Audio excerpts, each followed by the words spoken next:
very informative. The essay itself, though, I thought he talked a lot about myth, but I didn't quite get the connection between art and dreams. That was not robust. I don't think he developed that very well. And so I'm listening to this group, and I want to see how this group expounds on that. For me, if I were to discuss this, I would start with the very last paragraph. Yeah. Because I thought that summarized everything. In fact, I even watched part of the movie, but that was new for me. Koyaanisqatsi, whatever that is, the Hopi word. Koyaanisqatsi. Koyaanisqatsi, that's right. Which means a life out of balance. I watched it, and it really dovetailed with the concept. I watched part of it. It's on Amazon Prime, and it really dovetailed very nicely with the content of the essay when it comes to the mythical life we're living, how it's out of sync, right? And so that's all I have to say. I'm looking forward to the discussion, because I don't think he made the link with art and dreams very well, at least not that I could understand. Yeah, he's using Koyaanisqatsi and art and dreams as the key to unlock the rest of the essay, rather than developing them himself. He doesn't get to them until the end of the essay, as you point out. But we'll come back to that. What are other people's impressions? Melinda, it looked like you were going to say something earlier. Well, I just looked up the Max Ernst picture. So I was looking at that. Thank you very much. Well, as is my wont from a theatrical bent, I have a theatrical practitioner and student's point of view about his discussion. Yeah. Which I very much appreciated. And it's a lot of it was stuff that I've read for years. But his point of view, I thought it was ironic that his point of view was certainly scholarly, which is what he is, literary, and very much in the mind, and very little about the role of inspiration, and the role of, I even looked it up. Aristotle wrote the Poetics about 330 BCE.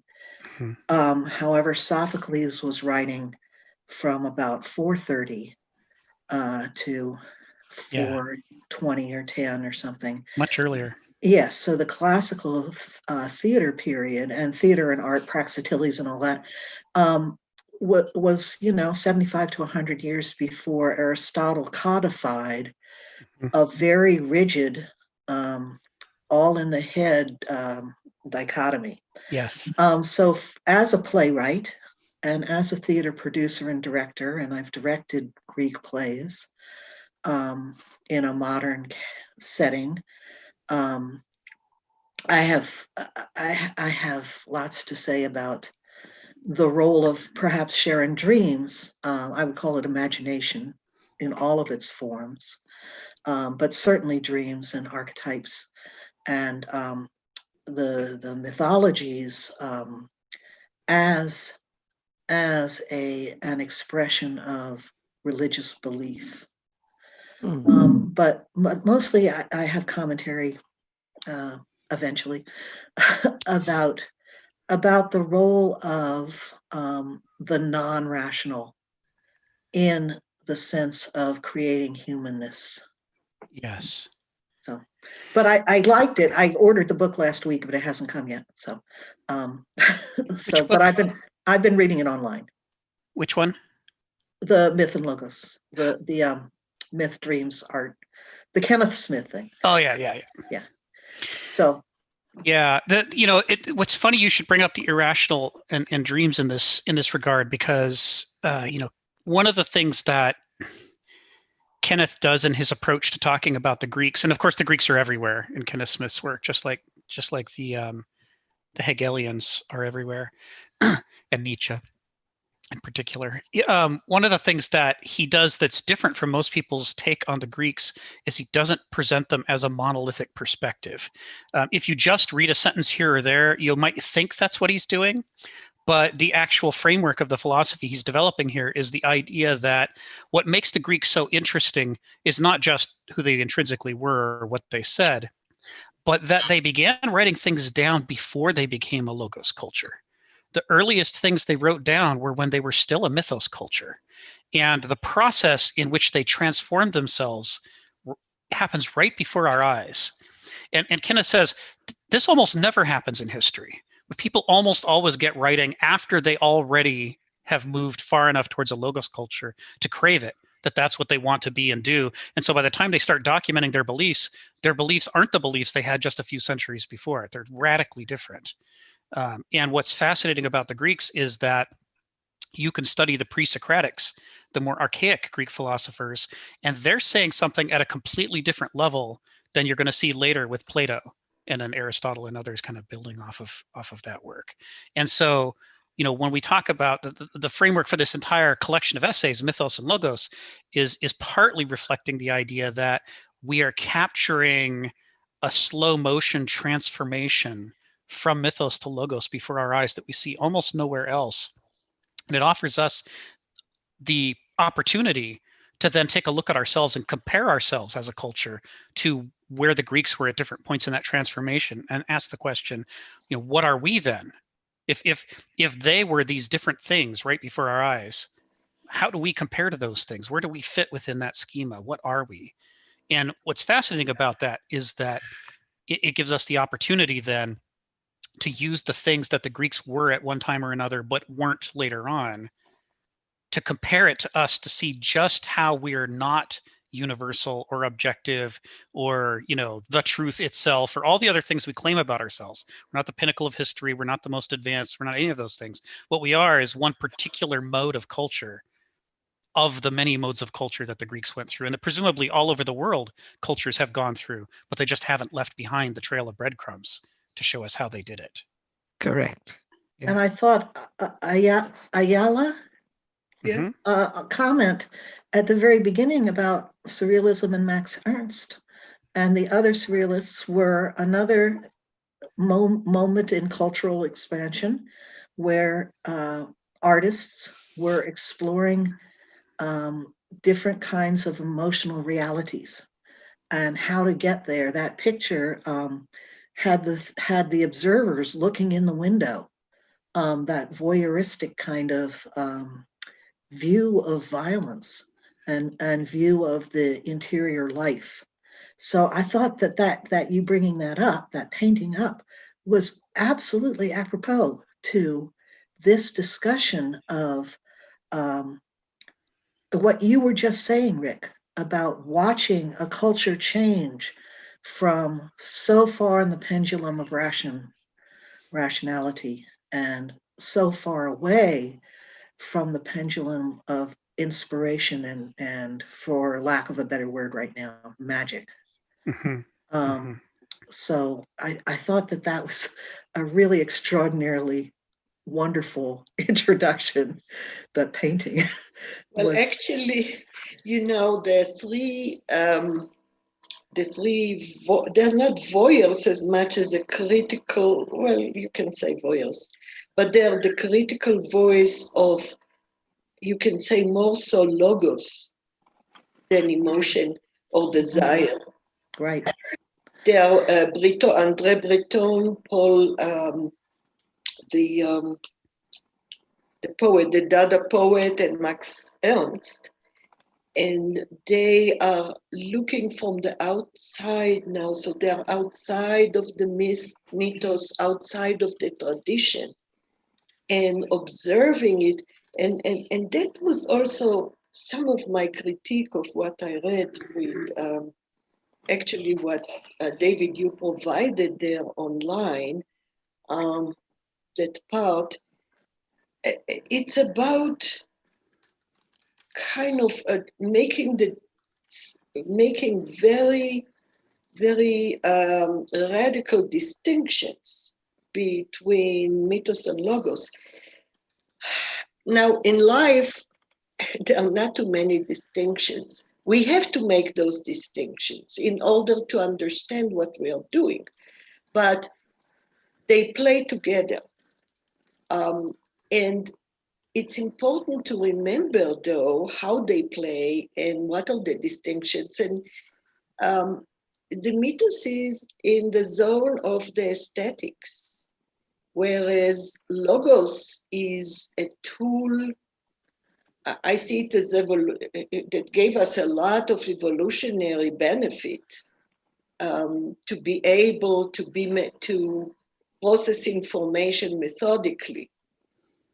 So there are different realms of functioning, and I don't think that you need to distinguish, to separate them, not to distinguish, to separate, because we very often mix them together and we see the aesthetics as we attach to them ethical values, like Smith does when he uses very, very harsh words about logos, as if this is morally bad. Actually, it's neutral. It's a way to process information and to decide whether a story like mythos or tradition, one, exists as a truth or as a historical fact. Two, should we perpetuate it and maintain it? You know, naturally, we have a tendency to root ourselves, to send roots into the past, to find ourselves. I mean, all those people who are having those genetic tests to see what percent is Polish and what percent is African, and you know, I don't know what it tells them, except that it kind of gives them a little anchor or imaginary anchor into who they are, but it's only imaginary because they are who they are now. We have to make those distinctions. And so I love Greek mythology because it's fascinating as literature, only as literature. I don't approve of the Old Testament mythology and Genesis. And the reason basically is that it's very cruel, and it is supposed to be an example to how to live now. So yeah, mythologies and stories. Now, what dreams? I'm a psychotherapist, so dreams are good because they infer some of one's subconscious life, the life that they can't put words through their conscious mind, through pictures, through dreams, through sounds and smells. But we have to be careful to not confabulate and mix them with a certain reality. Yeah, what you're talking about is important here. I mean, Kenneth Smith is an extremely judgmental philosopher. He believes that non-value judgmental information is worthless. It's like making the plans for a bomb and then scattering it around a city. Saying, well, I don't want to judge what should be done with this bomb. I just want everybody to know things. And he says that's extraordinarily dangerous. That whenever we talk about information, we have to talk about its implications. We have to talk about its meaning. We have to talk about where it comes from and what it leads to. Because if we take the information out of that context, out of its moral, ethical, but also historical, practical context of what are the consequences of doing this, then we're left with seeming to have removed ourselves from the ethical considerations while actually merely abandoning our duty to be ethical agents in the world. So when he talks about mythos and logos here, he means very specific things. And those things are not what a modern person means by mythos and logos. So when he talks about logos here, one of the challenges we have is that there is logos in the sense of a human capacity, which is what you were talking about, Ayala. You know, the capacity to be rational and logical and systematic. But he's also talking about a mentality. What happens if it's not a tool that you use, but if it becomes a mode you get stuck in? And now you can't access your feelings. You can't access values. You start thinking entirely systematically and in terms of advantage and practicality. It starts to look like sociopathy or psychopathy. And I don't know how many people here have seen the documentary, The Corporation. Yeah. One of the shocking things about it is the way that it talks through, because of the pure driving function of corporations to maximize return on investment for shareholders, the behavior of corporations really becomes difficult to distinguish from a psychopath. Once you pull yourself out of the ethical context, what you're left with could do anything. It becomes capable of doing the demonic. And so one of his assertions about kind of the logos side of the mind, the Apollonian rationalist noetic, is that it makes a better servant than master. If we're using it to pursue humane goals, it's brilliant. And to be whole-minded as people, we need to develop those capabilities. We need, The Corporation. That's the name of that documentary. It's well worth checking out. Yeah, it's great. Rick, you're right. You pointed to two very interesting factors, important factors. One is that if we continue to be judgmental and absolute about any principle whatsoever, we abandon, that was your word, we abandon our ethical duty. And yes, because if you look at morality as looking at the consequences of your actions, which is controversial, by the way. But I see it the way you do. I think the consequence, removing the consequences from our awareness does not exempt us from the responsibility and the duty to do the right thing, to decrease suffering, if this is the standard by which we judge a moral act.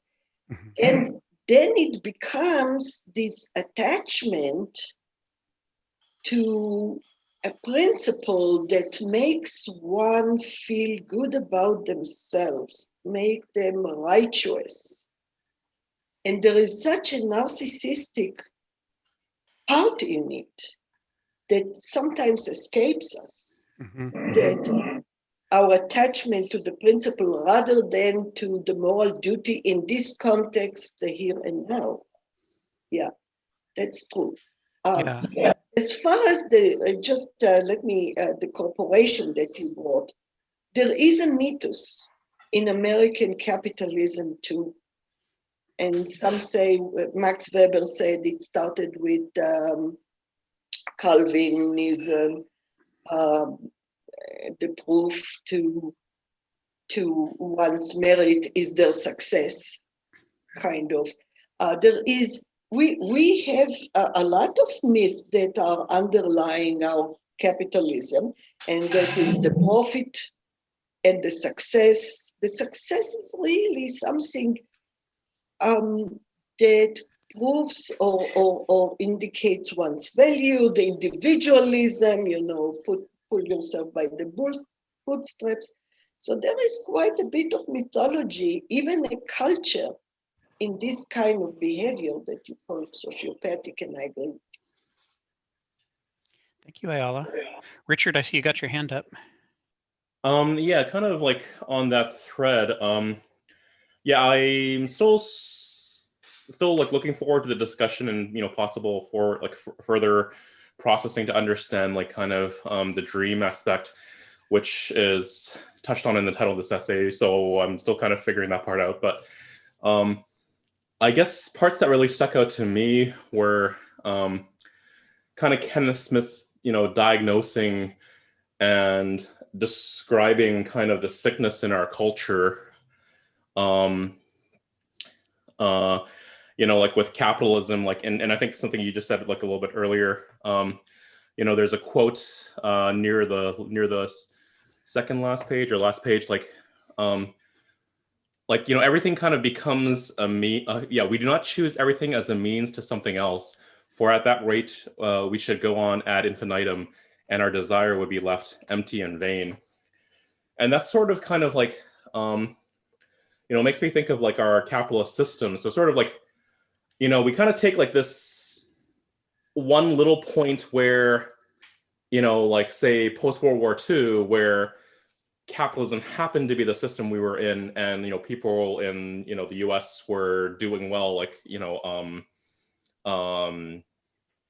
as a whole, as opposed to just I think there's touching on there's another phrase earlier, just mendacious statistics or something, right? Now we just kind of look at these statistics which are kind of fudged and manipulated, right? So we sort of make this unjustified inductive leap that capitalism is sort of the means to improving society and the welfare of everyone. And then sort of at one point we never go back and really want to close that loop and kind of look at whether that's true. We sort of okay, now we're just this cog, and kind of making this capitalism bigger and bigger and bigger, by GDP, by stock market, by quarterly profits or whatever. And then we sort of that abstraction and and what that ends up with, in terms of our society as we see it now. And I think Kenneth Smith is really good at describing that sickness. Sort of as kind of a little bit of a tangent, but I think it's just sort of it's the last sentence of the essay. But it also kind of touches, it's actually the last paragraph. How he talks about how a lot of these things have kind of been stripped from our way of being. I'm just gonna zoom in specifically on kind of the loss of subtlety, nuance, as well as the word literalism. One of my pet peeves is that almost everywhere you see, just in normal media, or social media, or people just kind of talking these days, when you see the word literally, it's never used correctly. It's always used as an intensifier. It's oh, I literally died, when that happened. Oh, it's or oh, that's literally the best thing ever. It's I can't come up with too many creative things because it's such a pet peeve, because I don't really I avoid using it. Where they really mean figuratively, right? I was just kind of looking this up earlier as part of reading this essay, and it's there's a piece in the Boston Globe, and this is a decade ago, kind of before social media really exploded, and Twitter and stuff. And how literally the most misused word, and how linguists think that most people don't actually know what the word literally means anymore, and how as this continues on, it's going to lose its meaning. And that actually kind of one experience over a little over a decade ago that kind of kind of opened my eyes as one of those uncomfortable moments is I think it's often in critical reading, what's the word? No, reading comprehension exercises. You come across the word peruse, and I think okay, so I think a lot of people think peruse means to kind of browse, to kind of flip through, but the original meaning is not that at all. Peruse, when sort of the context of a phrase that in usage, that the books were in the library were perused, they were studied in such close detail that they're worn out. And if you actually look at most dictionary definitions, that's still the definition in there. Although to kind of reflect that language is a changing thing. I think it's Merriam-Webster's dictionary actually shows the original definition and then the new definition, which is a complete opposite definition. And so the word has effectively become I forgot it's the word. I forgot the label for it. But basically the word is, it can mean the thing or the complete opposite thing, which effectively makes it useless. Anyway, sorry, that's just my little pet peeve. I'm gonna get off that. Well, we've got some hands up, and I'm going to come to them in a sec, but let me just tie that in a little bow for us, what you just said, because that issue with the change in language and the sometimes resulting in the inability to describe a necessary concept, is all over this essay. The term mythos and the term logos, the term myth, these things, it's very hard for us to read this essay and understand what Kenneth means by it, because we have our own definitions, and they're not a random collection of definitions. Modernism has a view on the world, and it warps everything else to make it seem to fit into that view. And as part of that view, the present is good, the future is better, the past is bad. Everything is progressing towards us, right? We're the pinnacle. So everything is progressing in a positive direction. And therefore, all change is evolution and all evolution is progress. And we don't think this rationally, but at a deep emotional feeling, at a level, we sort of have this belief. And you can see that when you hear radical descriptivists say that no one should ever impose a meaning on words. It's wrong to do that. You have to let words change however they change. And because that change is evolution, that's the assertion. But evolution is a specific theory to describe biological change over time, not to describe linguistic change. What we've done is we've imported sort of this perspective of modernism to try to justify that whatever it is that we're doing must be the right thing, whether it is or not. It suppresses the questions of right and wrong by asserting that the fact that we change to this inherently makes it right. And we'll come back to this over and over. You see this with Mythos and Logos. But Britton had his hand up, and then Patrick. So Britton, go ahead. Hi, Rick. Can you hear me? Yeah. Oh, good. Fantastic. Hello, everyone. Just to Hi. query, hi, one more time. Did you just say linguistics and the evolution of linguistics should not be tied down to the biological evolution of human being? Yeah. Did I understand that correctly? What I was saying is that when we say that change in language is evolution in language, we are asserting something unproven. We're actually borrowing a scientific principle from the arena of biology and then slapping it metaphorically onto linguistics and claiming without ever questioning that it must apply here too. And therefore it follows that all change is good because all change is progress and all evolution is progress. And I think that like what's Okay. tested for is that when change happens in evolution, it becomes a selective pressure, which may not manifest immediately, right? So like the things that our society changes, like they make in terms of like say the environment, how we're stripping resources, that makes us less suitable for survival, right? But that doesn't happen immediately, right? Well, I'd like to return back to the topic on language. Go ahead. Yeah, Rick, you do have a point. It is society that determines how language actually evolves, like it or not. Most of the time, what we have in terms of language, I'm not referencing Chomsky, of course, but it's always been hand-me-downs, and every generation has a different take on how the language should be used. Now, basically, I teach English as a second language or foreign language, depending where you're from, and in my particular field, we distinguish between two forms of English. One is the formal Queen's English, i.e., well, as in what you get from academia, and then you got societal English, which is basically how society would use English, and the two would never meet. So what is grammatically incorrect, improper in academia would be totally accepted in layman's terms at the grassroots level. So yeah, you hit the nail on the head when you mentioned society that decides. It's the evolution of society that determines the evolution of the language, or linguistically speaking.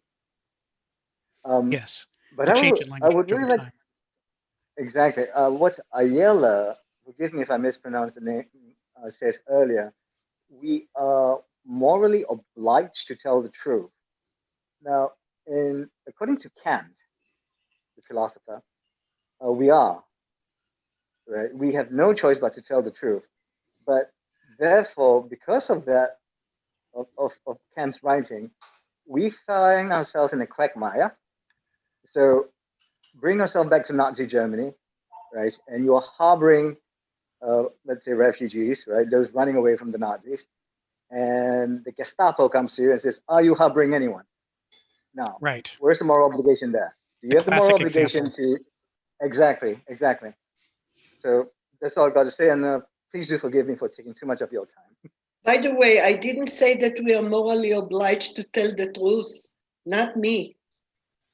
The truth, again, honesty is something that we need to contextualize. If it depends on the consequences. Of course, in the consequences of the instance that you brought, it's morally to not tell the truth. Right. Right. Okay. So Patrick and then Ayala, you had your hands up. All right. I want to talk about, the dreams and the artwork. Yes. Because I think that he mentions it sort of like that they're to, put a dagger and let the pus out and stuff.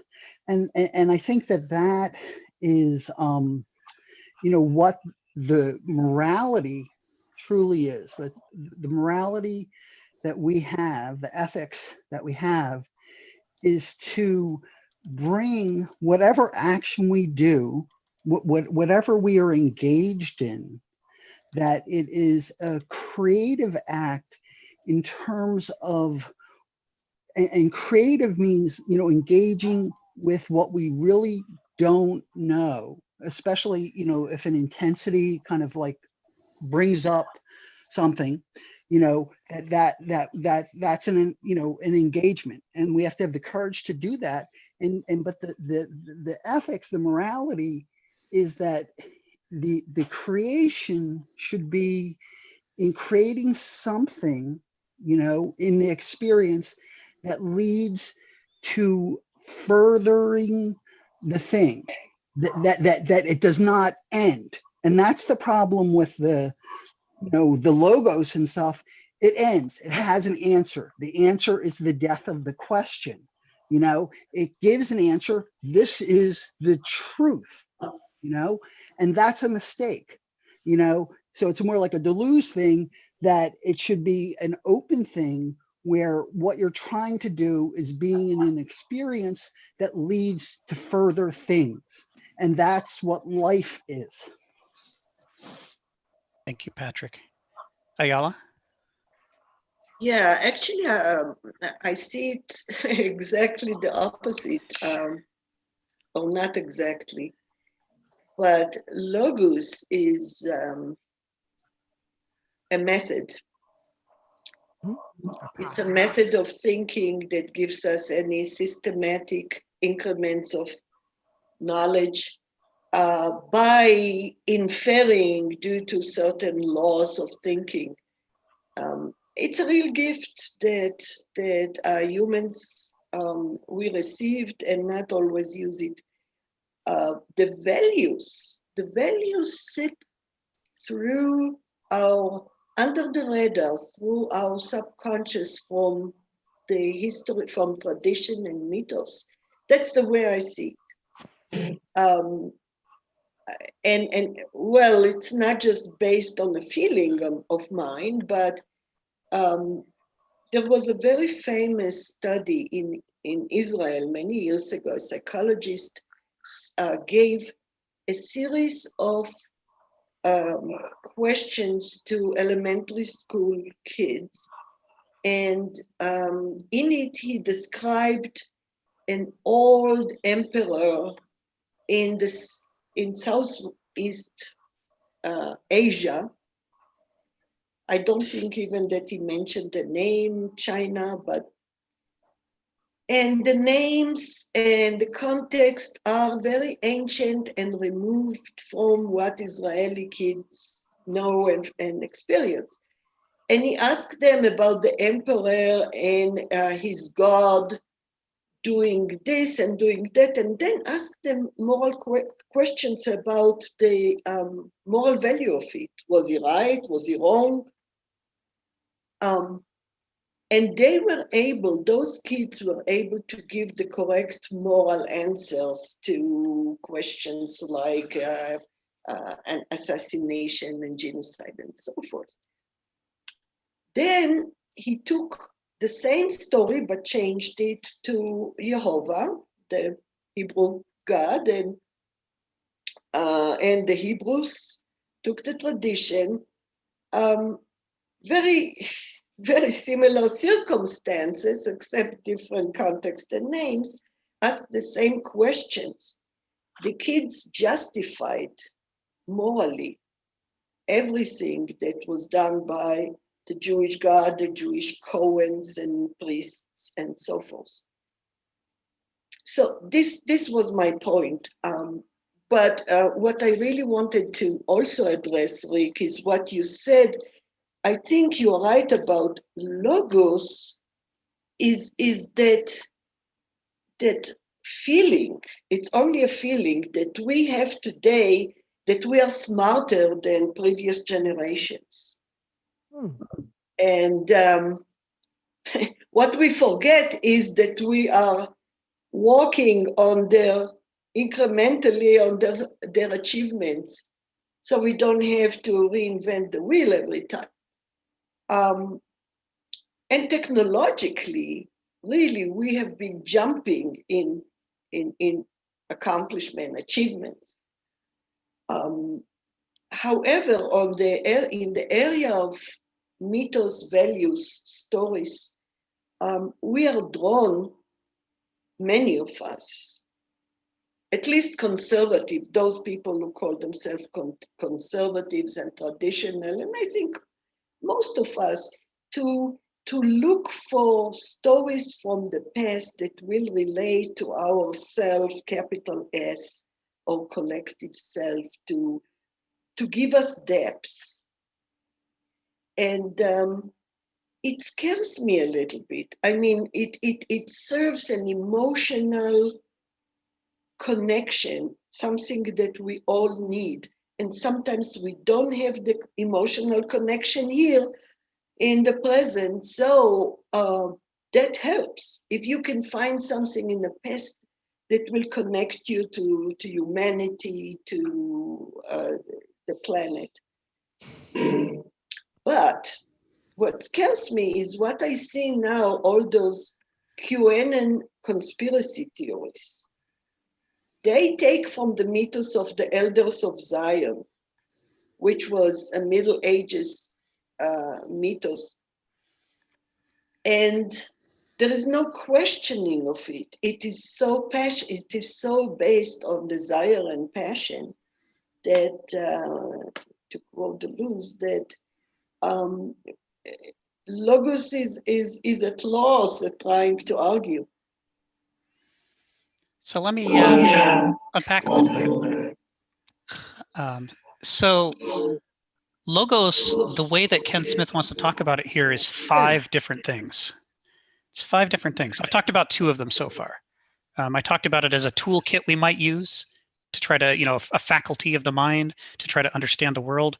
And I've talked about it as a mentality that if you're not careful, you can slip into and get stuck in and find yourself afraid of feelings, not wanting to talk about values, wanting everything to be systematized, and thinking if we could just make the universe a big machine, then everything would be perfect. There'd be no problems.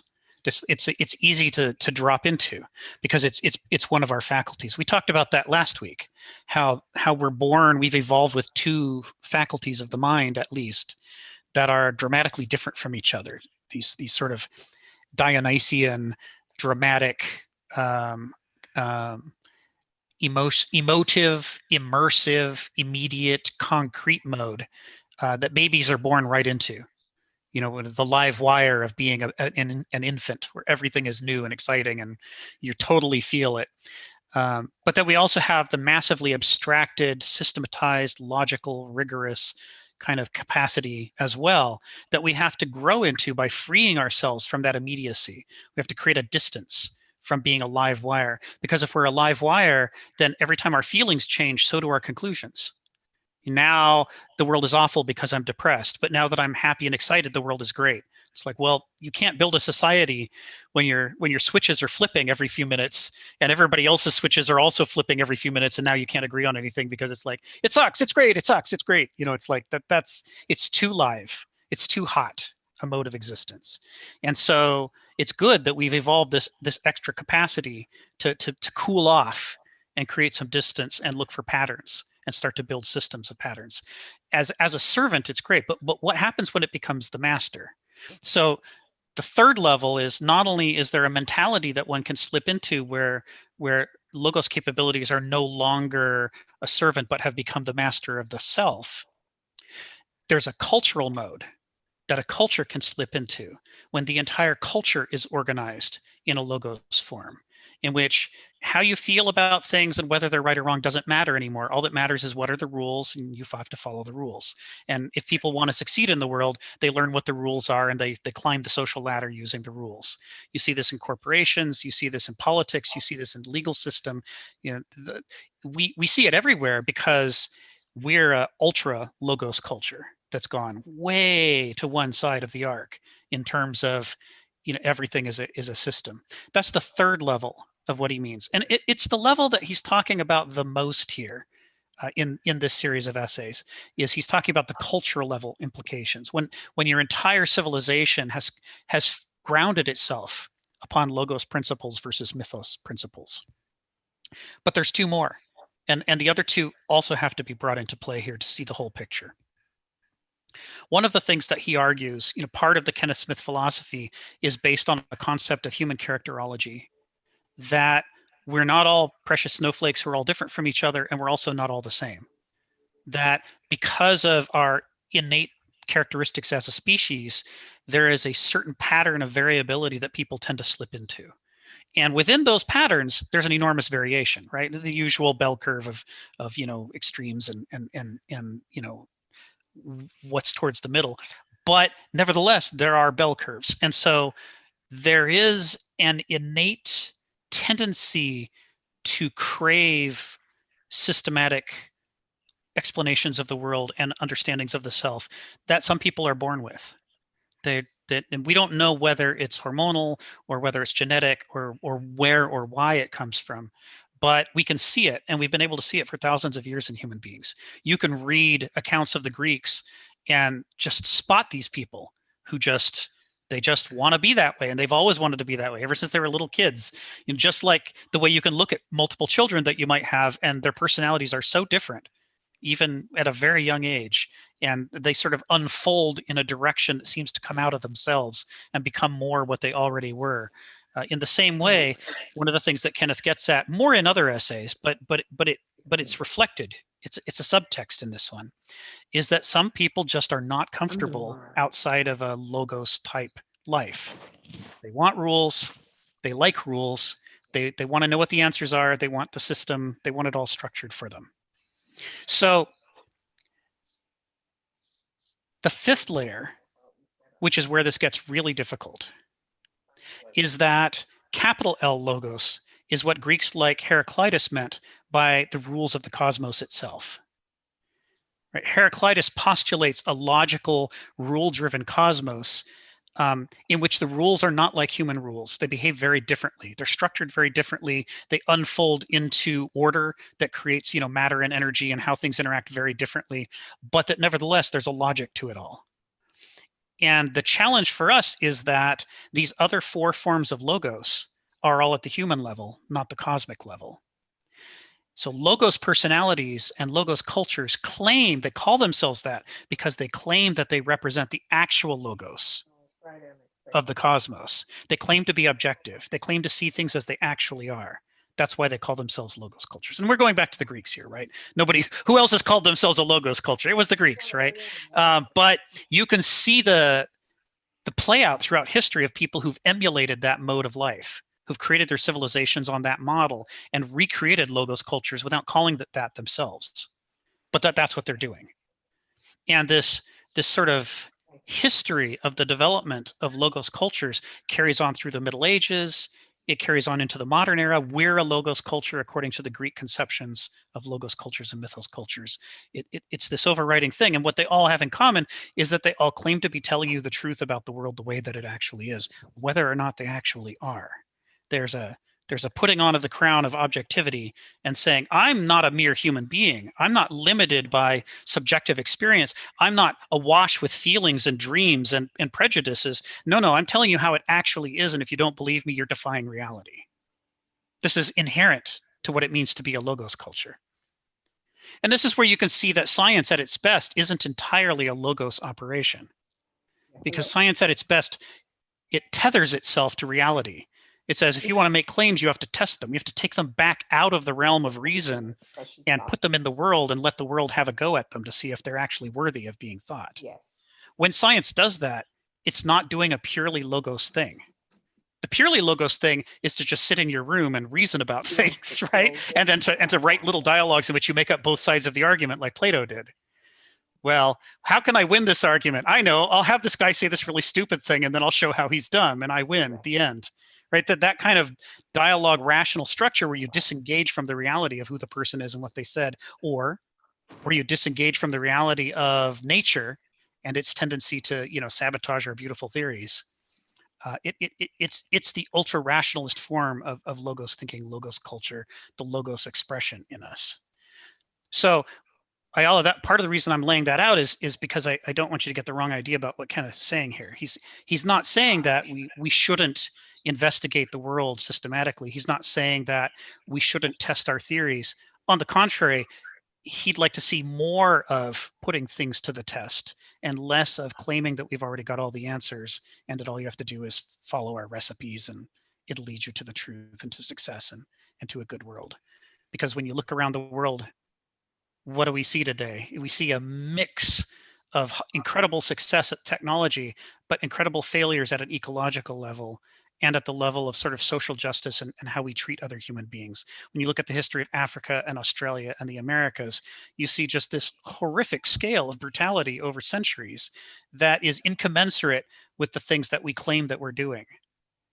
And so I'll give it to you in a second. So if we stick with what we say we're doing, if we say all men are created equal, well, back at home, we have people in prison to labor for our benefit. Literally the author who wrote all men are created equal. They all deserve life, liberty, and the pursuit of justice, of happiness. He was denying that to human beings at the exact same time he wrote it. And that separation of reality from the system of ideas is the heart of what Kenneth's talking about with logos culture. It comes naturally to a logos personality to do that because that's how the whole world is seen. You just pull yourself out of the messiness of the truth and you can build this beautiful crystalline structure that's so perfect you can just live in it. Mm-hmm. I'm just wondering whether I was just going to say to that point, Rick, before we go to you, Ayala, is that Ken Smith makes a very insightful comment that I think underlines that. He talking about logos culture. He says the most interesting is how it hides its incoherences. And I think that is exactly what you're talking about. And, you see that when people say the science is settled, that just shows you that they really don't understand what science is. Science is not settled. Science is a process of evolution. That's why we've had paradigm shifts throughout the ages. I just wanted to add that. Can I make a comment? Okay, I see that Melinda is raising her hand. Well, I just wanted to say that that's also a process of dualistic thinking. It's either or, and the ands have gotten suppressed, which is what arts do. Is arts lets us imagine the and actually exist within the and, especially in the art of theater, although all the arts do this, allow us to be in a reality that is different from the cultural reality that we stand in at this moment, which is why I think that this essay is so fascinating, because he talks around the point of the role of imagination in arts. And he keeps saying that he's coming back. So perhaps it's in the next section that I haven't read yet. That's highly possible that I just haven't read it.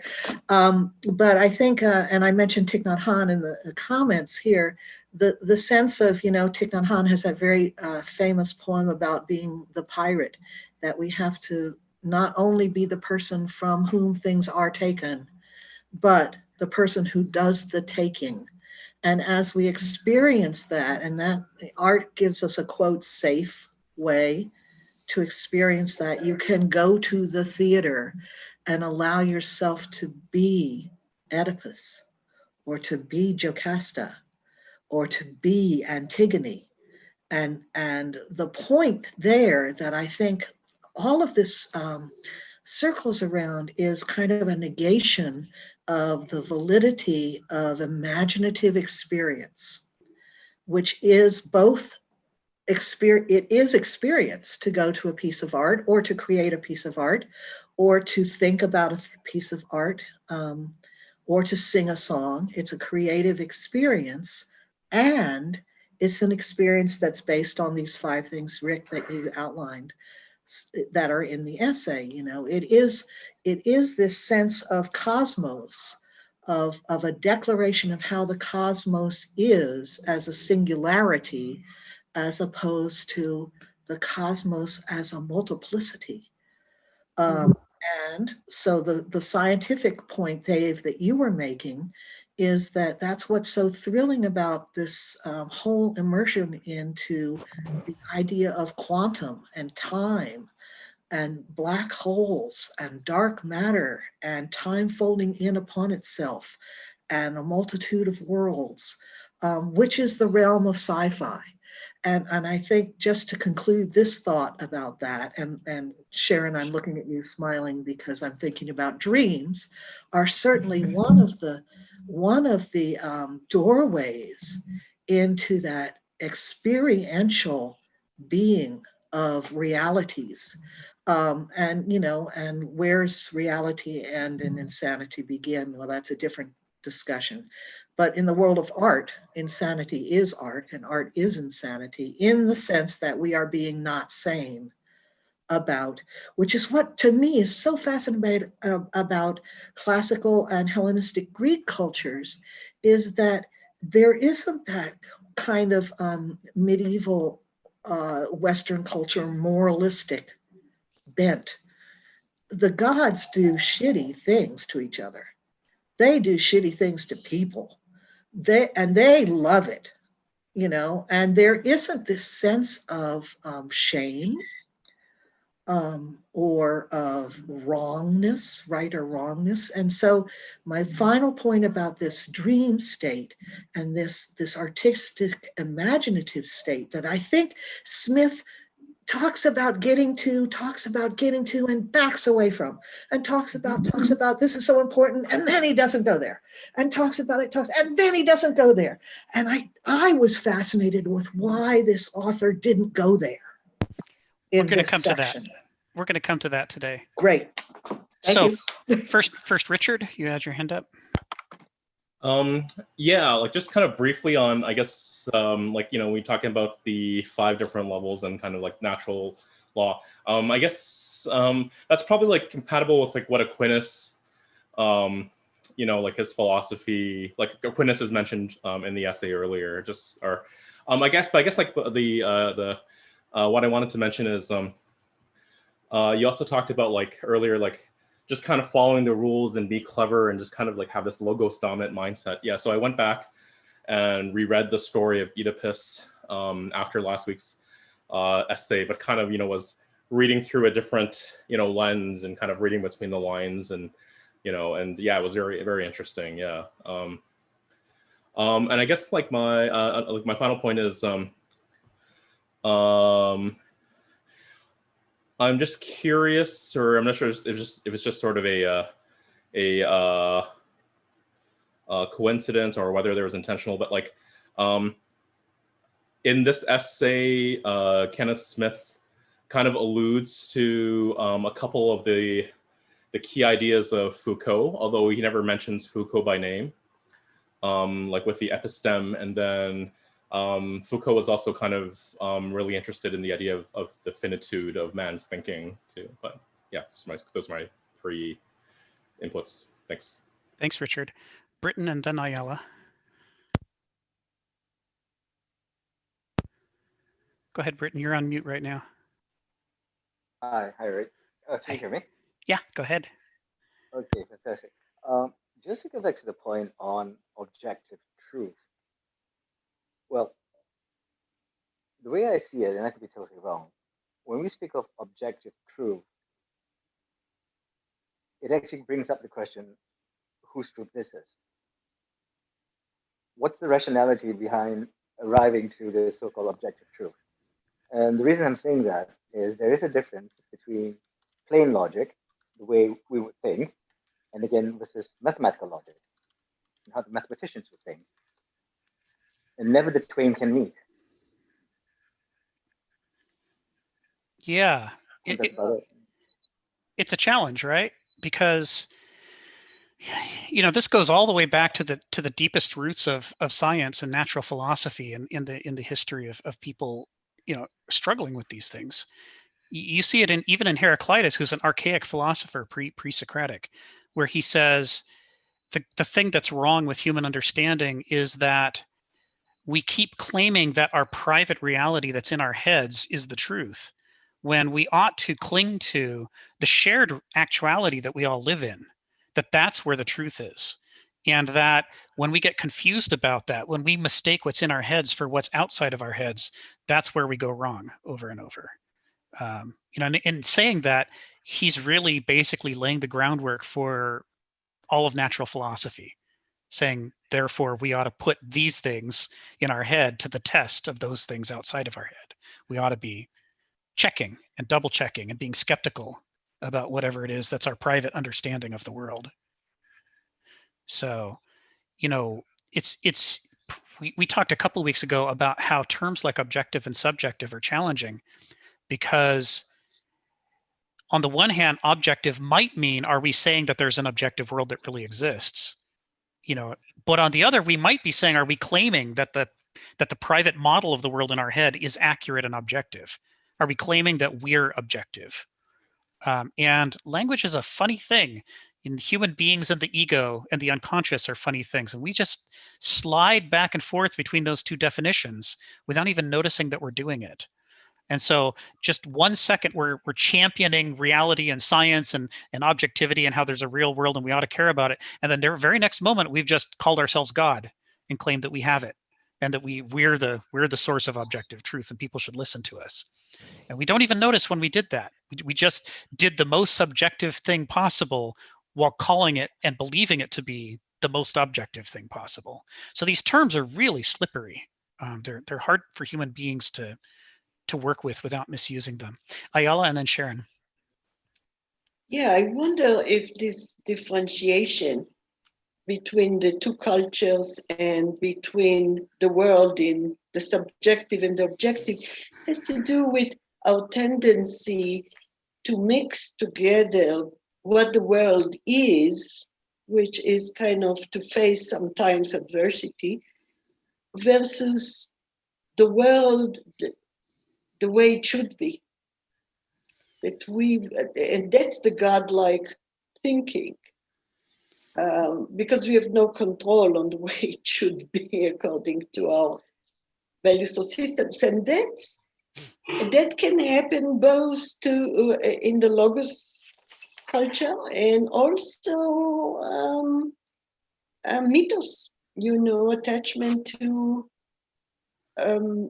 the aesthetics, the beauty of a certain tradition or a certain past, especially my generation, it's called nostalgia.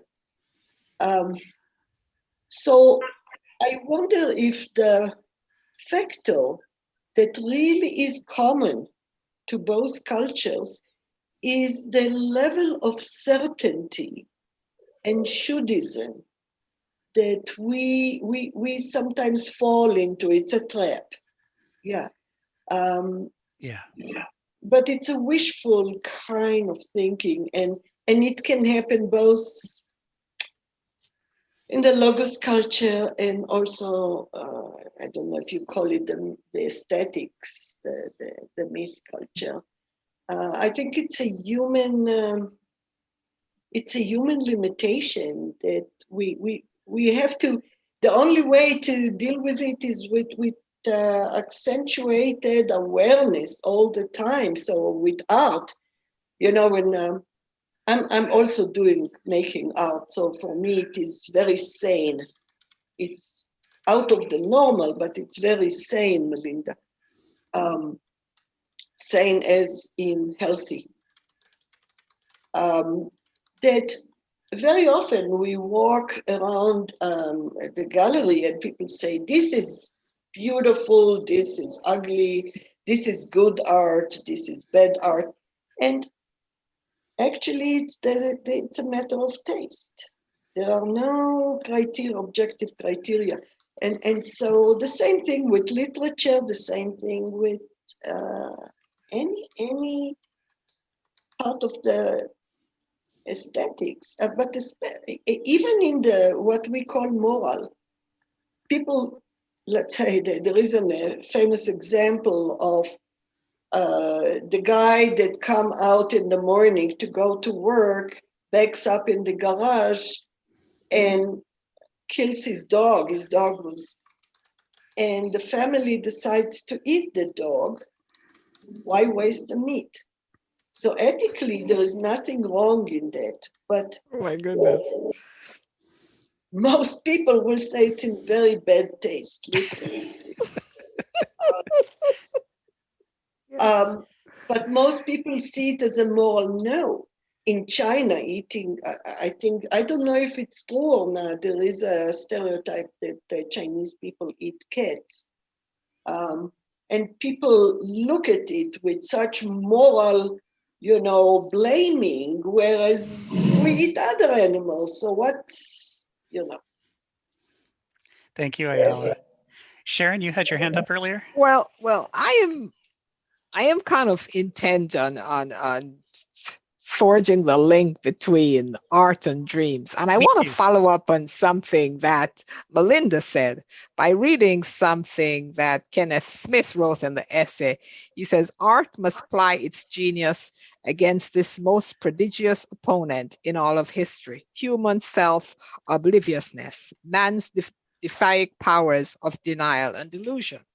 And then he further goes on to say, although not in the trivial psychological sense that surrealism had imagined, art is nonetheless the same kind of authority as our dream life. It ruptures our envelopes of illusion, lets unpleasant spiritual reality hemorrhage into our precincts of pleasant comforts. Now, all Yes. of that is quite a mouthful. Yes. And Yes. it links the two things together in a way that I am not quite seeing. Let me help you with that. Yes. Let me help you with that. So the reason he spends so much time talking about logos culture when the name of this thing is myth, art, and dreams is Yes. that he is using myth, art, and dreams to show the flaw in logos culture, where logos culture where logos becomes the master instead of the servant. It brings to us not just clarity and specificity, but overconfidence and really dangerous levels of certainty. You can see this baked all the way into the lineage of our culture. The lineage of our culture, what we call modern scientific culture isn't everything that scientists wish it would be. Much of what scientists wish it would be is warped and distorted by the market, for example, and by who will fund you and who won't fund you. So which science gets done and which science doesn't get done. It gets warped by keeping people in constant peril so that they need to produce results or else they can't pay their rent. And as a result, you will find a way to produce a result, even if it's a crappy result that can't be reproduced. And that in turn leads to things like the studies in the last few years about how the journal Nature, when they went back and retrospectively studied what had been published in it, they found that over half of the studies couldn't be replicated. That upon peer review, they fell apart. And that level of collapse in the standards of what Nature was publishing, any serious scientist would say that's not what we're striving for. That's not the world of science we're trying to create. But that is the world of science we have created. And so part of what Kenneth is getting at is, why have we created that form of science instead of the form of science we dream of and that we long for? And in exploring that, he traces the lineage all the way back to Parmenides and Plato and Aristotle. Says, modern science in the form it has now, not in its best form, but in the form it has now in the market, arose from inside of the medieval epoch. It rose up at a time when you could be burned at the stake for saying the wrong things. And so it had to walk very carefully. It had to make a bargain and say, there's some things we're not going to talk about. And we promise to stay away from those things. We're not going to tell you, we're not going to scientifically investigate claims about religion. We're not going to scientifically investigate claims about ethics or morality or right or wrong. And the list goes on. You can look at this and make a list. And that list corresponds to the things that are missing today that we desperately wish science had in it. That there's nothing about science per se as a natural philosophy that rules out talking about these things. But the form of science we have in the modern world does stay away from those things. It's carrying on through momentum the devil's bargain of the medieval era. And as a result, it's a particular form of science rather than the universal, all possible forms of science. So when we look at where the medieval epoch got its ideas about the world, they were ultra-rationalist Neoplatonic ideas. They came out of Aristotle and Plato. In the medieval era, if you read the best philosophers available in the Middle Ages writing in Europe, what you're going to find is that they call Aristotle the philosopher, not a philosopher, the philosopher. It was common parlance. If you made a reference to the philosopher, you meant Aristotle. Everything he said about logic and how logic was structured was taken as faith, right? So Aquinas built Aristotle's ideas about logic directly into the theology of God.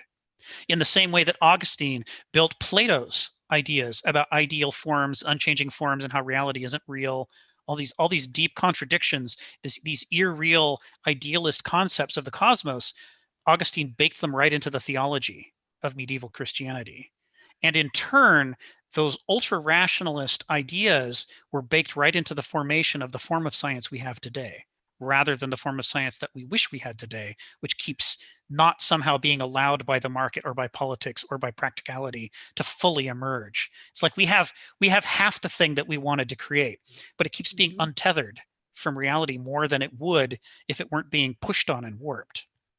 So the reason that we get into this is to say, so what have we been carrying along from Parmenides and Plato and Aristotle that still shapes the way we think about right and wrong and true or false today?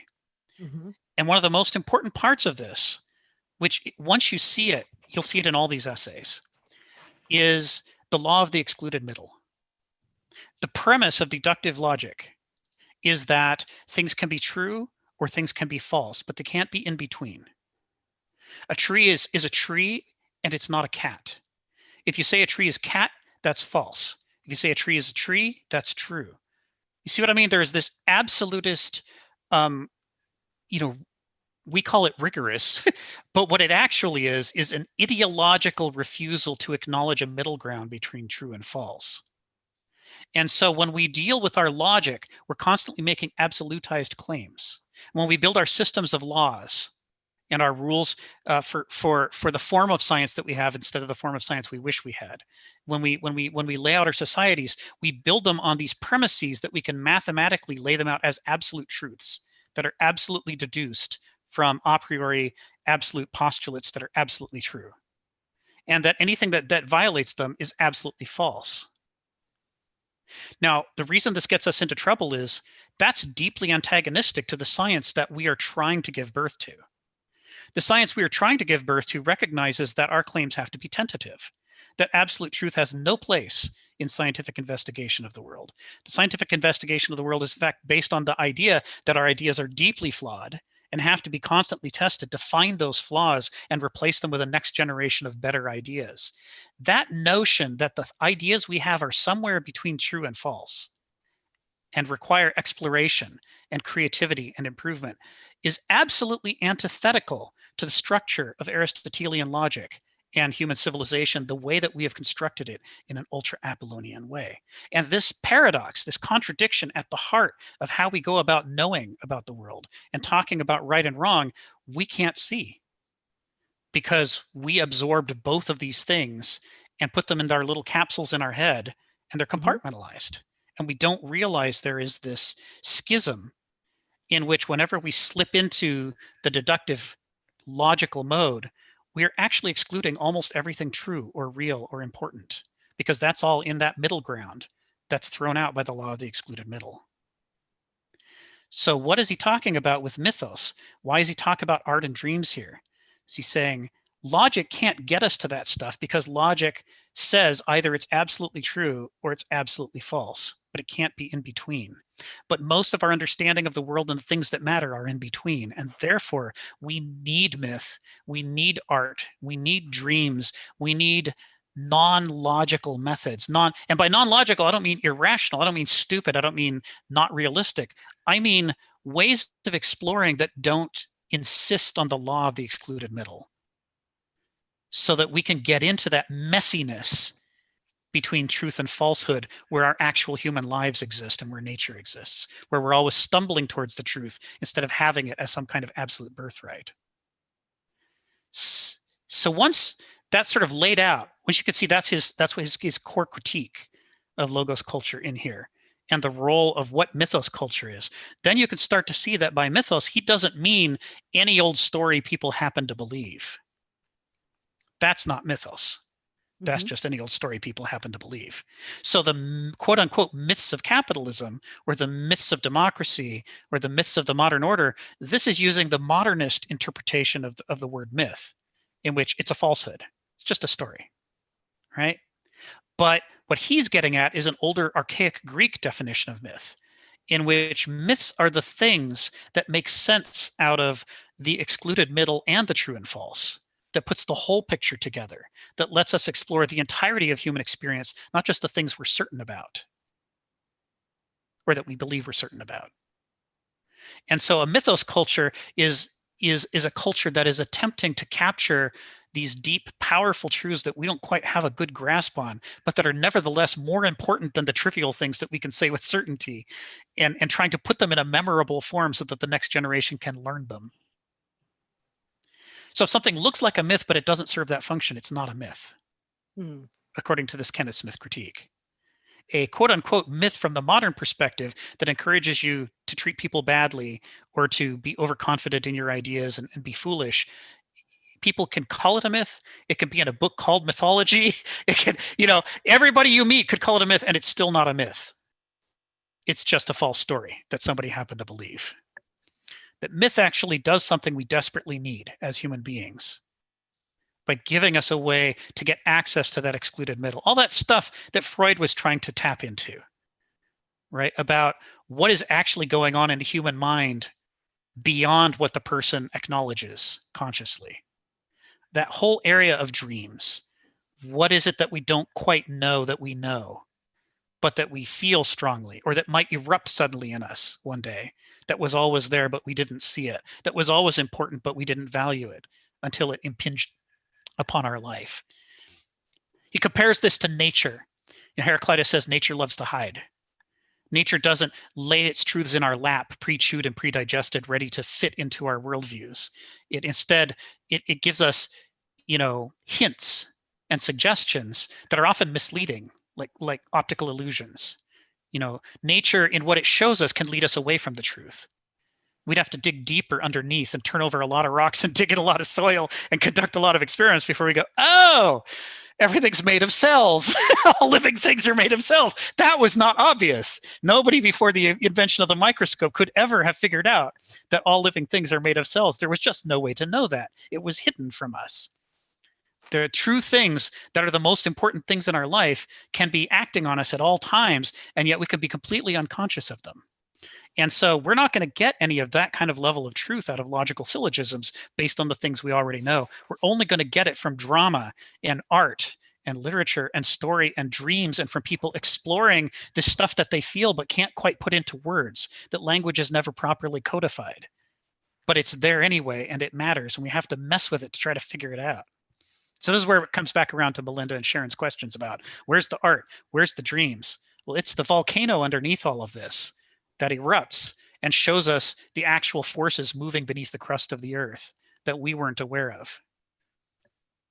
So our dreams are like our individual myths then, trying to resolve this tension. Is that what I hear you saying? Yeah, dreams are like personal unconscious mythology. Right? They're packed with meaning. They're packed with emotion. We don't really necessarily understand them, and we may never have put them into words.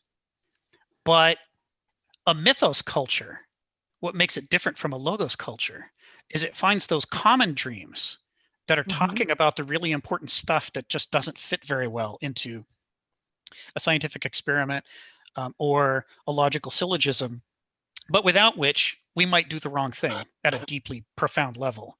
And so they turn it into a story so that it can be a dream for everybody. Like Theseus on the road as a young man from the parochial village he grew up in towards the city of wisdom to go meet his father. And along the way, he meets Procrusten, who tries to Mhm. kill him on his bed by making him fit his preconceptions. So here's this myth that warns us about the Procrustean nature of the human mind and how we always want to warp the truth to make it fit the bed that we've laid out for it. And every kid in Greece knew the story of Procrustes and the bed and could get the idea that we have to be skeptical about our own minds. We don't teach that anymore. It's just a story to entertain yourself if you feel like reading about Greek mythology. You see, that was the difference between a logos culture and a mythos culture. The mythos culture, like, you need to be skeptical about what's in your head. And by you, I mean, even little kids need to learn how to be skeptical about what's in their head. But in a logos culture, it's hard to say where this fits on the either or of true or false.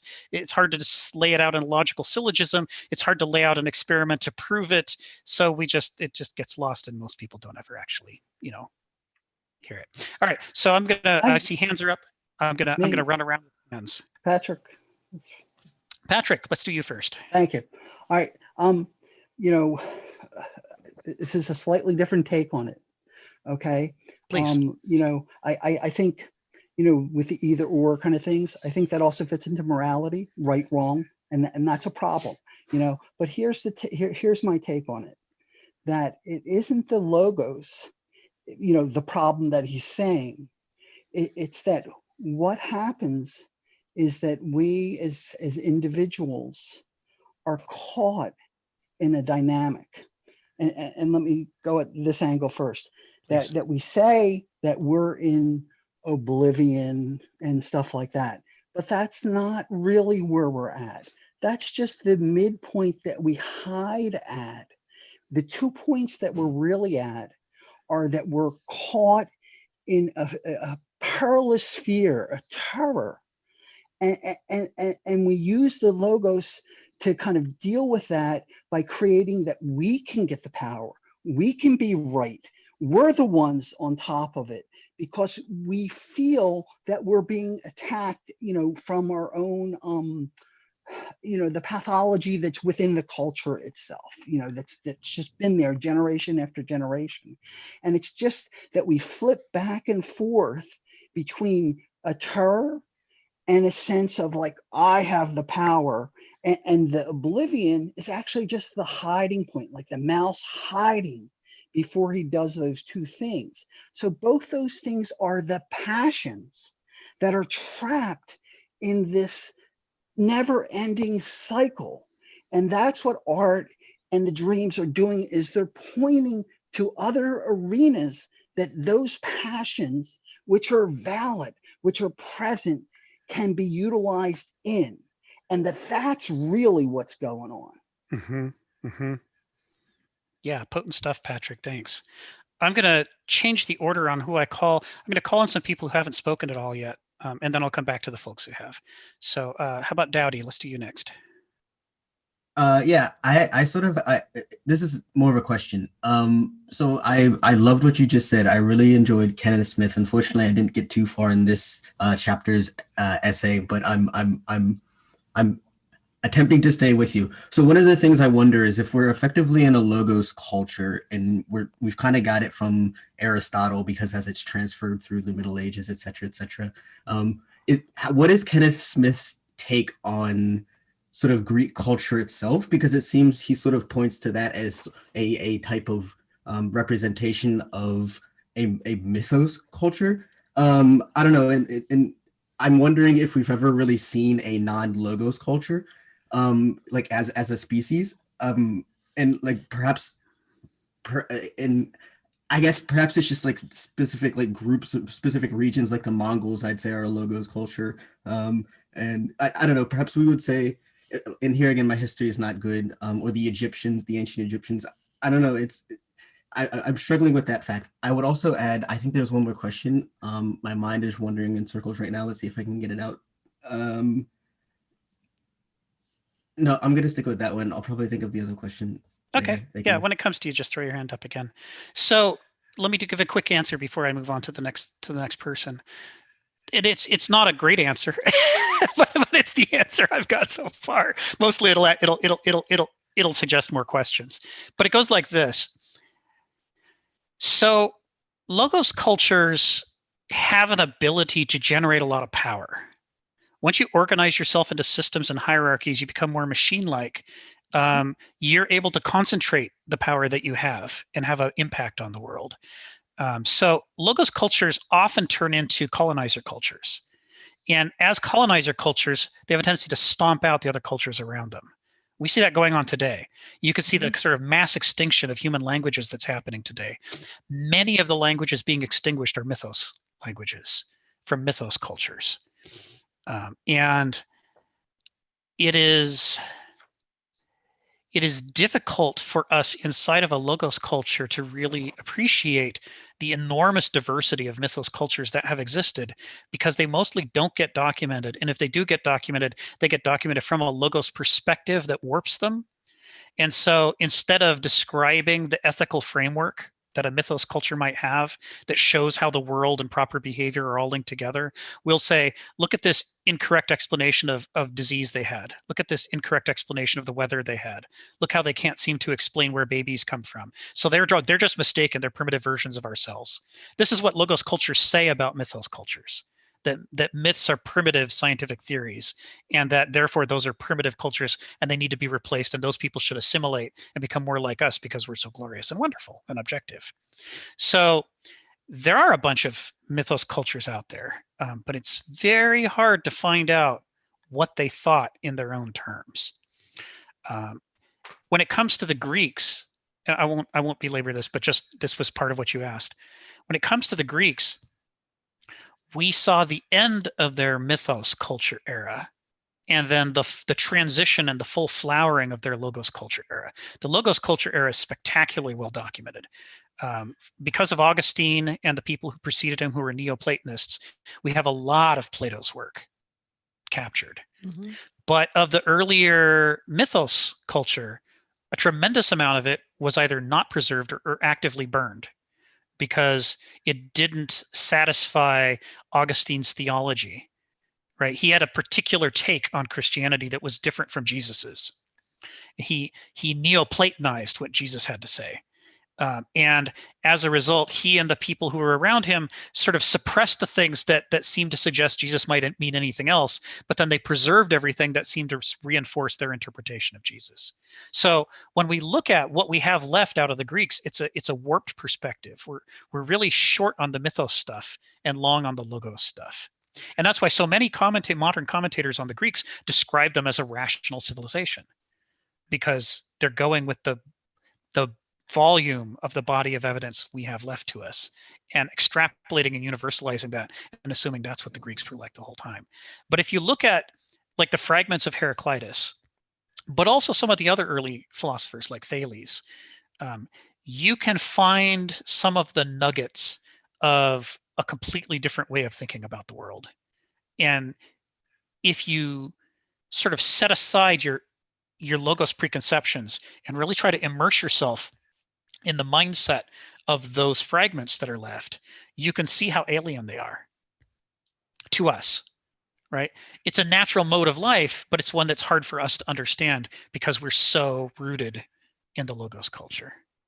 So I'll come back to that later, but for now, let's move on to some of the other people. James. Oh yeah, thanks. Yeah, I read this essay, and he seems to have a very good grasp of the history of Western philosophy, maybe world philosophy too. But you talked about Aristotle's rational logic. The idea that the excluded middle, and so does that kind of logic come into question, beginning with Kant, with his critique of reason? Yes. And then maybe Hegel, with the idea that something can be and not be at the same time, and you can understand the world better in that way. Yeah. contradictory, logic. But it's another kind of, well, isn't that another kind of logos? And I mean, is that a continuation of that kind of logos in the Western tradition? And yeah. Kant is a classic example. I mean, he draws off the Platonic Aristotelian tradition, and he tried to perfect it. He tried to purify it and critique it. But he definitely starts with the Parmenidean, Socratic, Platonic, Aristotelian tradition. He's sort of culminating that. By contrast, Hegel wrote that there wasn't a single proposition of Heraclitus's that he didn't take to heart and make central to the Hegelian philosophy. Mm-hmm. So he was trying to draw off that other line of discussion, about whom there are a lot fewer philosophers before the Hegelians sort of exploded in the 19th century. Mm-hmm. Because it was, although Heracliteanism was hugely popular among the early Christians, and anybody who studied the early history of Christianity knows early Christianity was very different from the medieval church. They had very different beliefs. They were much more centered on what did Jesus say and how should you live and how can we live like that, and less on we can live however we want as long as we ask for forgiveness and salvation, which is what it morphed into when it became Platonic. So there's this giant gap in time where you don't get hardly any Heraclitean philosophy being developed because it was actively suppressed. When Hegel attempts to put it into constructive form, first of all, he did it in an Apollonian logos way, because he's part of a logos culture, right? So his attempt to describe, mythos culture is very logosy, if that makes any sense. Right. But you can still, if you dig into it, you can still see how different it is from Kant. And you can see why, Kant and Hegel had a feud and their disciples continued to feud. Ernst Cassirer, who wrote Language and Myth, which is one of the books in the notes in this essay that Kenneth Smith alludes to. Cassirer was a neo-Kantian, and he was still continuing to fight with Hegel. So he blames Hegel for the Holocaust. as a Holocaust survivor, the most serious kick to the nuts he can possibly give to Hegel is say it's Hegel's fault there were Nazis. So there's a deep antagonism between the Platonic and the Heraclitean worldviews that's continued right into the 20th century with their descendants continuing to go, it's your fault. No, it's your fault. But to really understand mythos culture would require going further than Hegel or any of his descendants did. You'd have to really try to understand mythos culture from a mythos culture perspective instead of from a logos culture perspective. It's possible. It's just very, very hard. It takes a lot of work. Okay, thank you. So I'm going to go ahead and call on Anna Pymander, and then Richard and Ayala. Anna? You're on mute right now.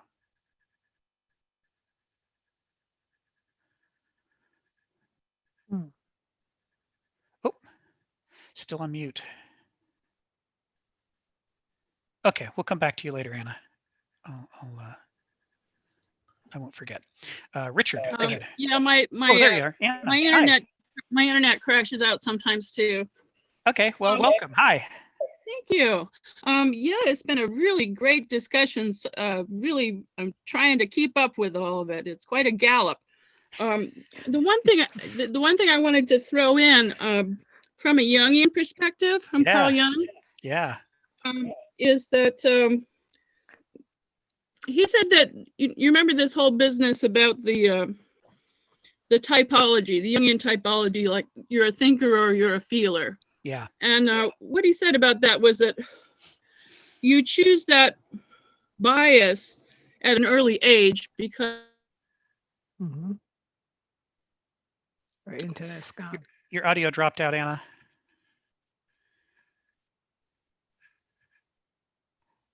Too bad. She was right on it. There was the good stuff coming. Well, when you get your audio back, Anna, we'll try this again. But oh, there you are. Hi. Yeah, my internet crashes out. People choose to be a thinker or a feeler. Yeah. Because it's as a child, they're finding that it works better for them. You're maybe born with a talent one way or the other. However, in the process of individuation as an adult, in your maturity, that's when you have to go back and pick up the pieces. Yes. And so what we find, the concern that I have with the logos culture, I live in Washington State. Me too. And in Seattle, Me too. there's a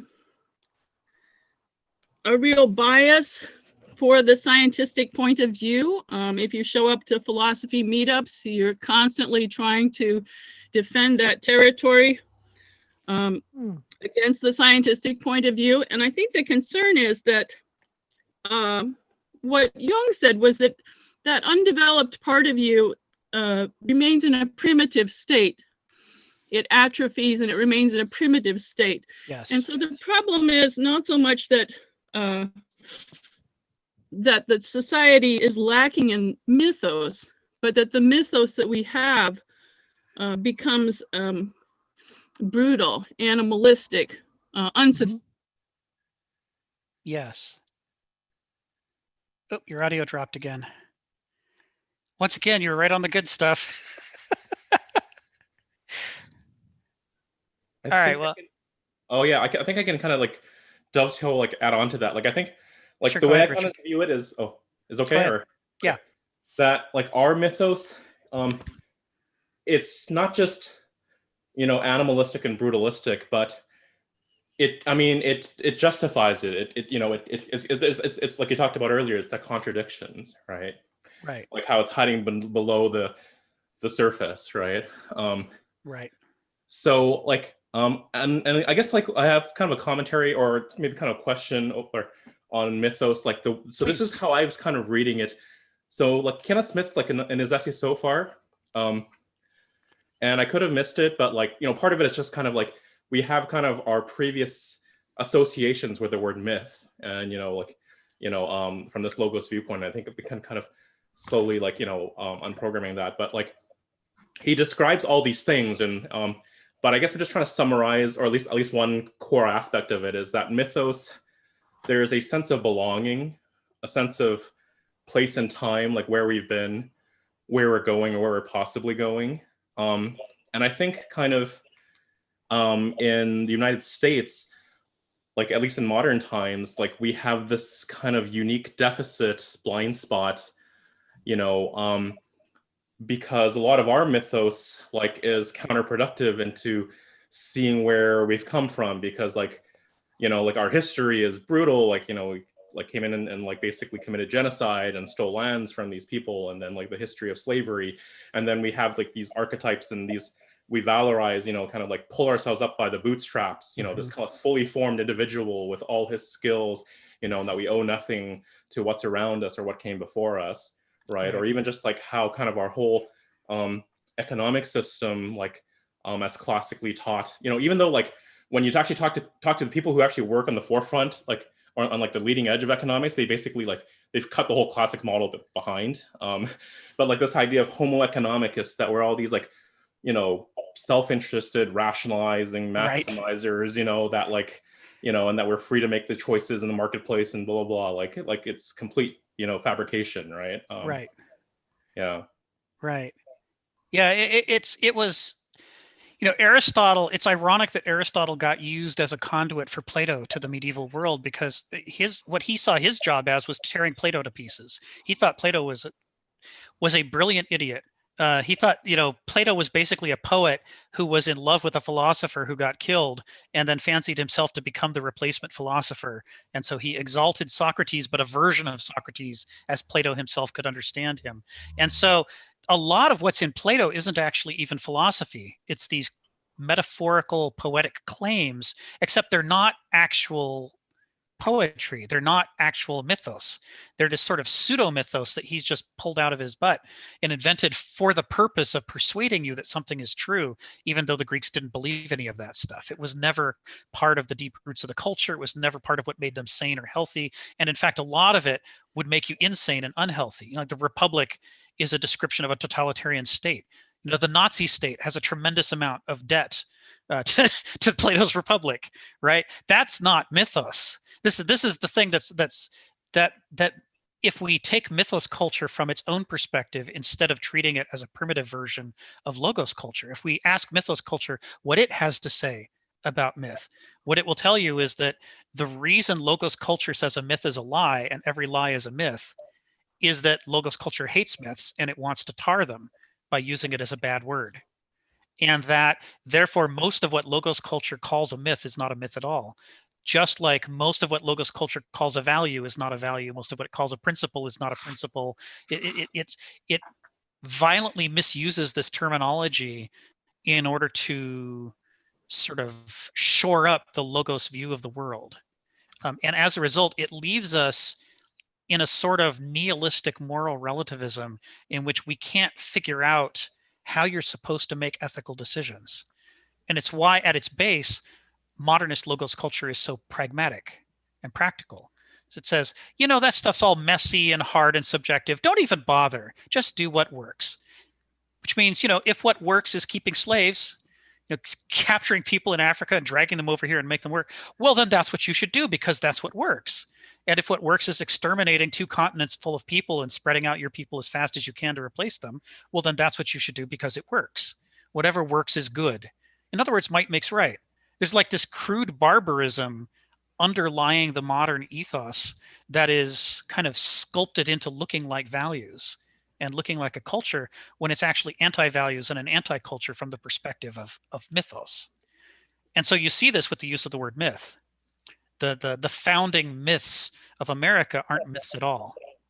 They're an anti-myth that has been created in order to move us further away from doing what's sustainable and just and so forth, in order to move us more deeply into the abstractivizing worldview of modernism and farther away from the messy groundedness in nature of a mythos culture. Ayala and then James. Go ahead, Ayala. Yeah, I'm going back to you narrowing or reducing the definition of mythos to what I see as subconscious process. Art, stories, dreams are all a projected way of our subconscious expressing itself. And a lot of what is in the subconscious stays in the subconscious because it's non-social or antisocial. Right. And I can see that society, any ordered society, well, what society is trying to have is not brutalizing, but it is order. There is such emphasis on order and discipline. And so it has to contain those forces, those subconscious forces, both cultural and individual. But because they don't have, subconscious doesn't have boundaries, not social boundaries and not social appropriated boundaries. You know, this is what not just Carl Jung, but also Freud were basing their clinical work on.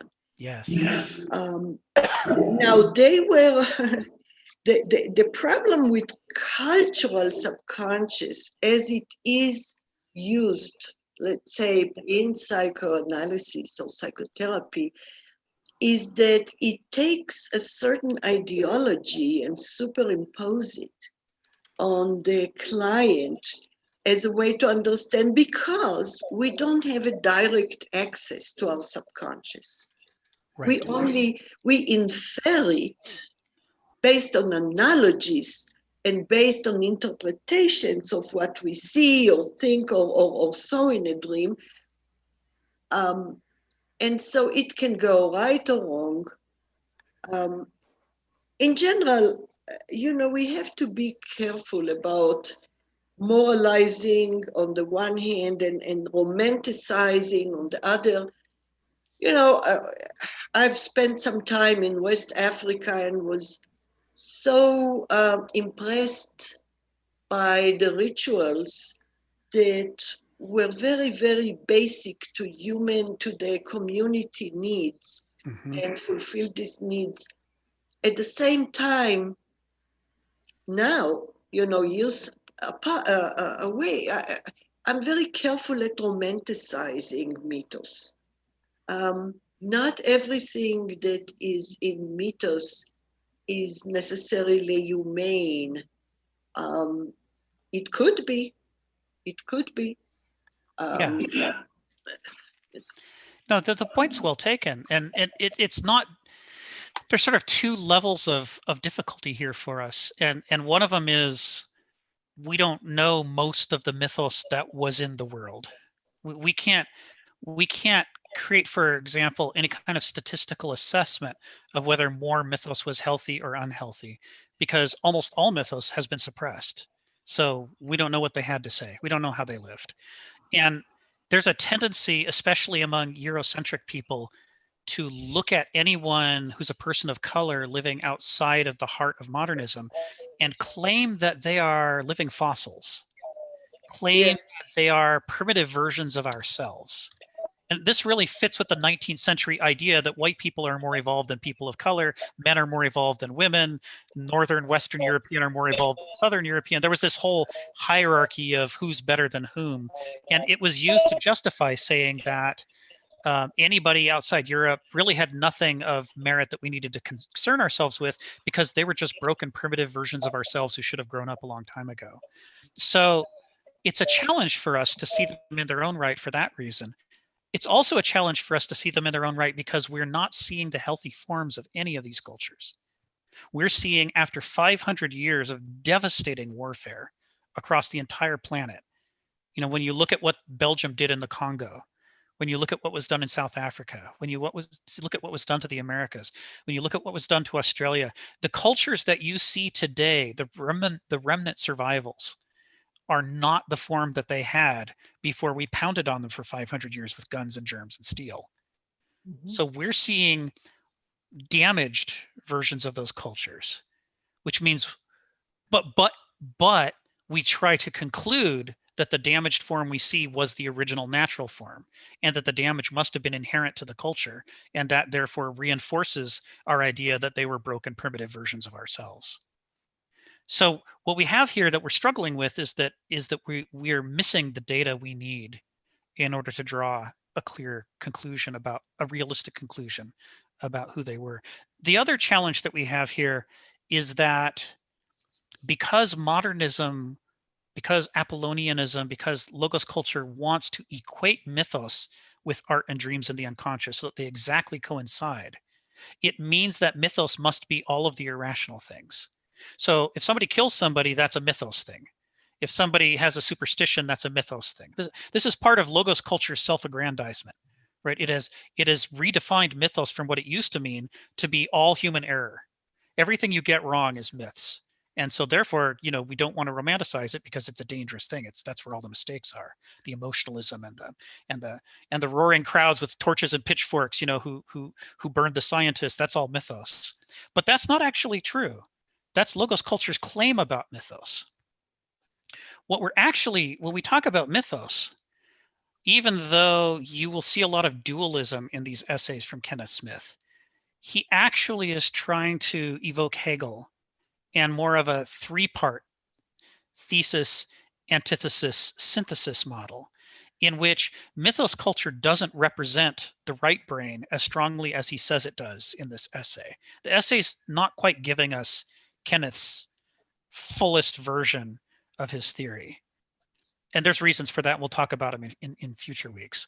But it lends itself to us also collapsing mythos down to equating with art and dreams and these things, when actually the relationship between them is more complicated. The purpose of myth and mythos within a mythos culture was not to fully represent the irrational and the unconscious and the right brain. It was to put the right brain and the left brain together, and to put their insights together to create a holistic picture of the human experience that we could actually guide ourselves by. Now, a true myth, a real myth, is designed to guide us away from doing the things that lead to people preying upon each other or cruelly misusing each other, because those things lead to societies that collapse and fail. Mythos was the form of culture that existed for hundreds of thousands of years in our species before anything like modernism existed, that permitted us to survive for hundreds of thousands of years. And that's why if a myth isn't directing people towards long-term sustainability and finding harmony with each other and with nature, you know it's not a myth. Because any myth that says, you know what, I'm the best there is in the world and I should fight everybody else is not the kind of myth that would have allowed societies to exist for hundreds of thousands of years. They would burn out rapidly like we're doing. This is what happens. What's happening with us right now, where the whole ecosystem worldwide is collapsing, this is what happens when you have self-aggrandizing, quote unquote, myths as your natural founding things. So these aren't real myths. These are anti-myths. This is what makes it hard to talk about. So, you know, early in this call, Sharon was talking about, and she was right on, the need to go get a dictionary and look up some of this terminology that he's using, because he throws these $5 words at us and he means them.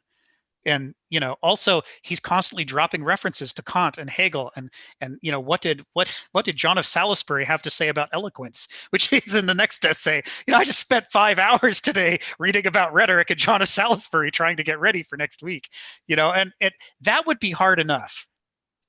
But what makes it harder is that even after we look it up in the dictionary, we don't end up necessarily with the definition that he's trying to get us to.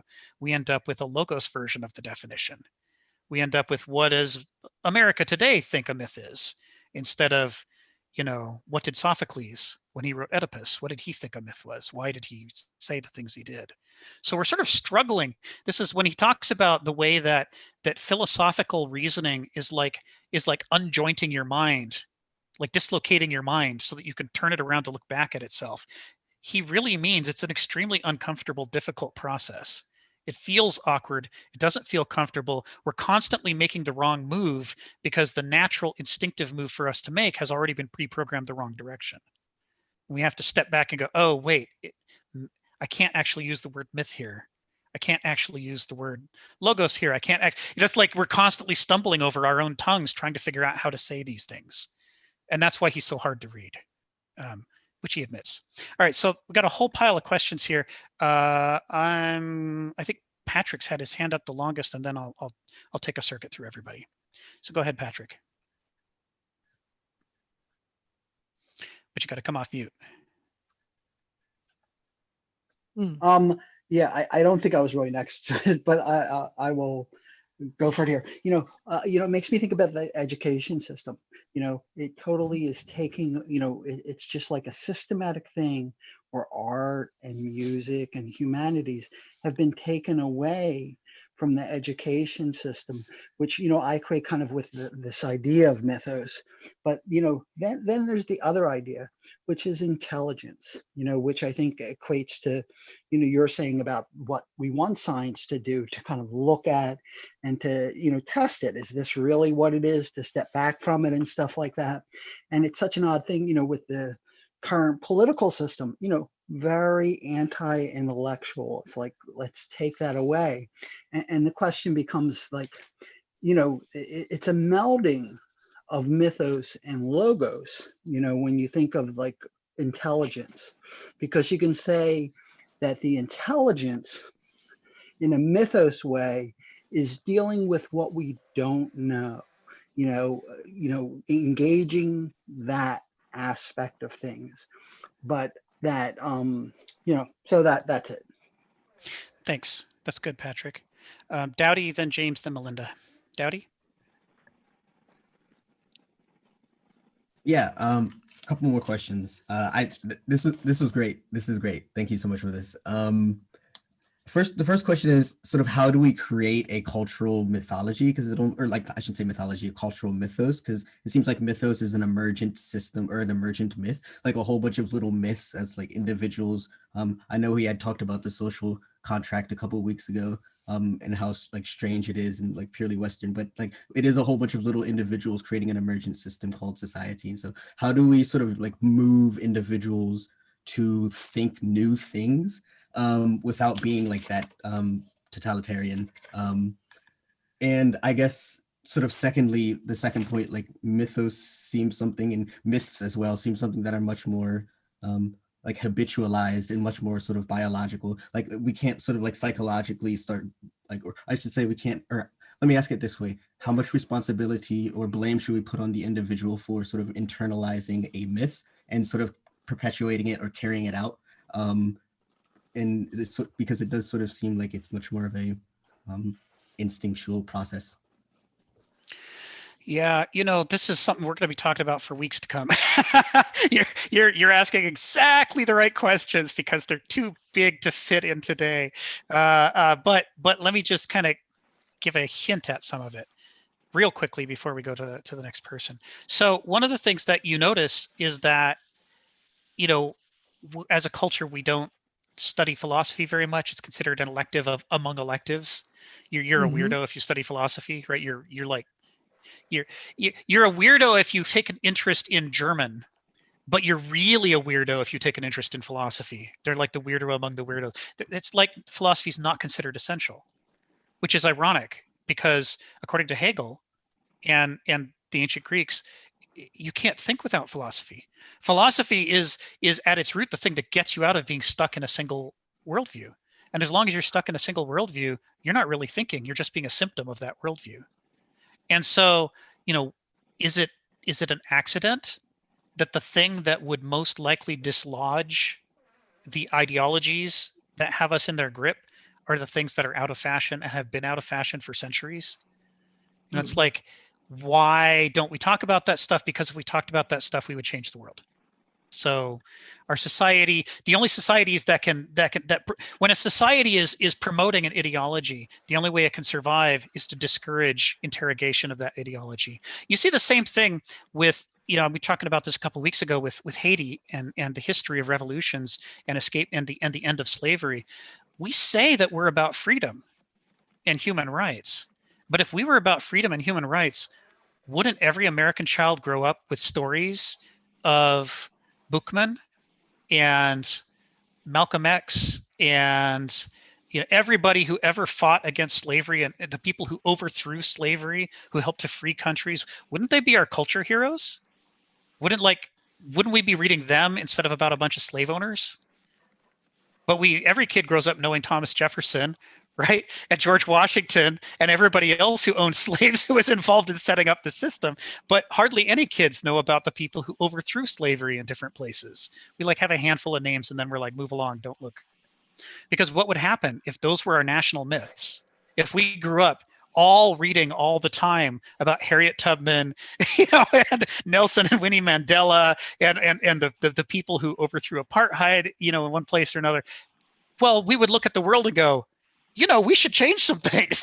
In fact, I think I'm going to start changing them right now, right? I mean, if that was what came naturally to us, we would change the world.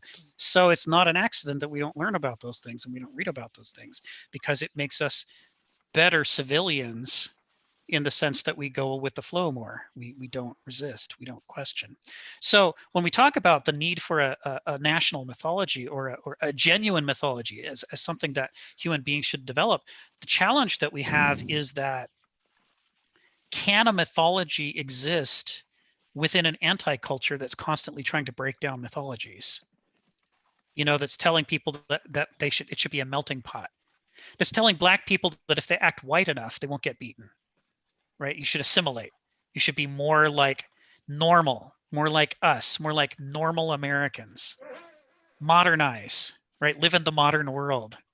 There's this constant acid eating away. People notice this when people come from other countries as immigrants, that the first generation knows the culture of the place they came from. The second generation, often is cut off from it and want to grow up to be more American and see their parents as old-fashioned. Something about the nature of our anti-culture works on people who are born here. So that the problem, and this is what I was getting at, Dowdy, in my long-winded way, is that by the time we can ask the questions about ourselves philosophically, we've already been programmed deeply, marinating all our lives up to that point in all of these assumptions about true and false, the law of the excluded middle, about why we have to be rational, about the irrational things being the source of all evil. There's all this programming that's gone into us that makes it almost impossible for us to start asking questions like, I wonder what our myths ought to look like. I wonder what a healthy person ought to look like, because we already think we are. We think we're objective. We think we're healthy. We think we're advanced. We think this is it. Okay, let's see.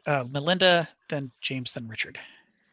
Thanks, Rick. Well, this is fascinating, and everybody's comments are just really great.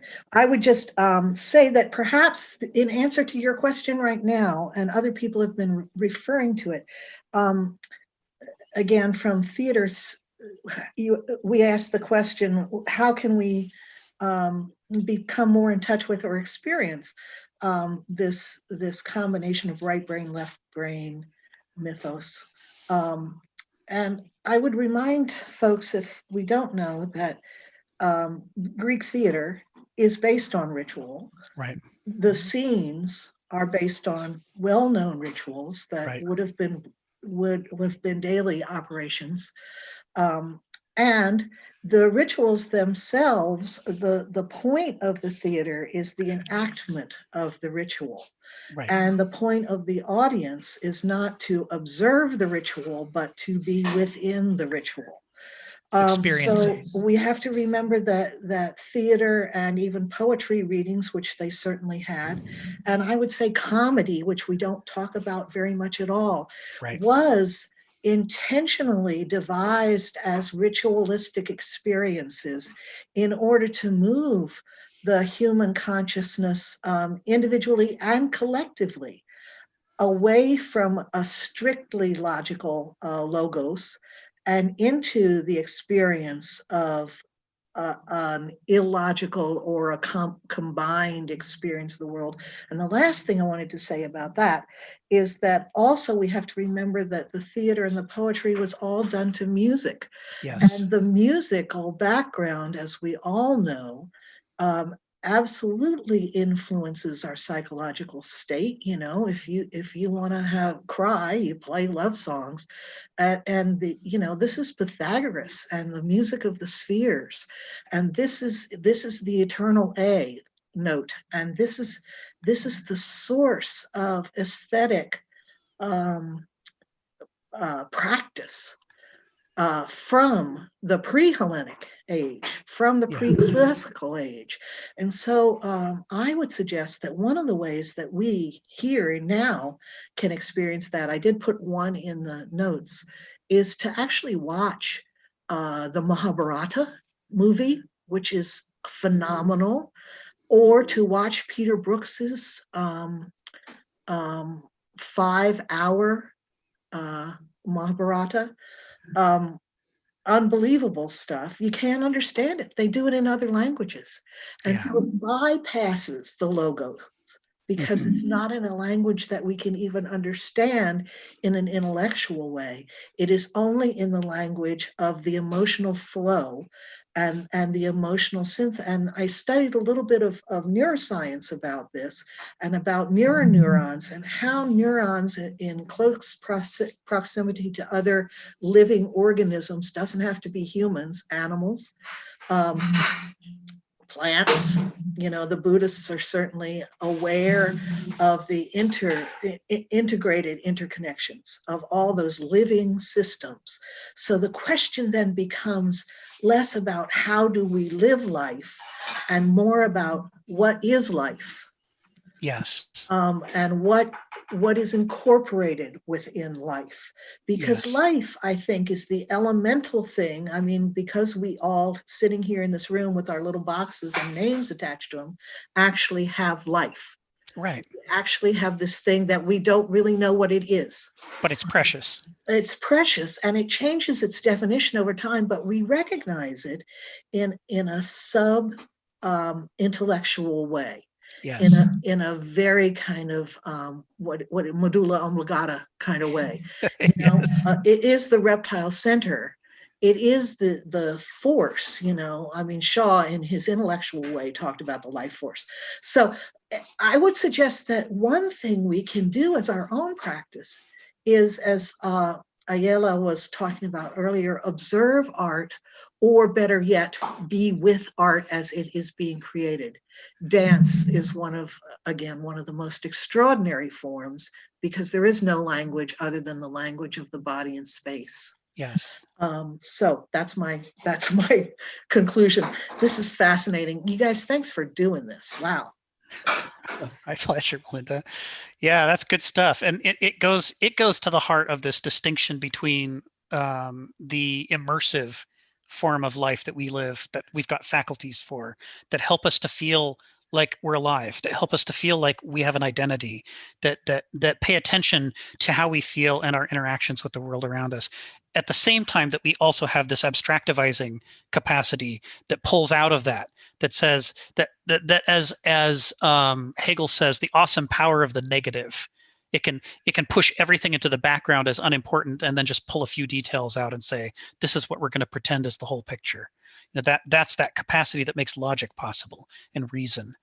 And the thing that's so tricky is that many of the things that matter the most in life don't lend themselves to abstractivizing because we don't understand them well enough to know what should be the background and what should be the foreground.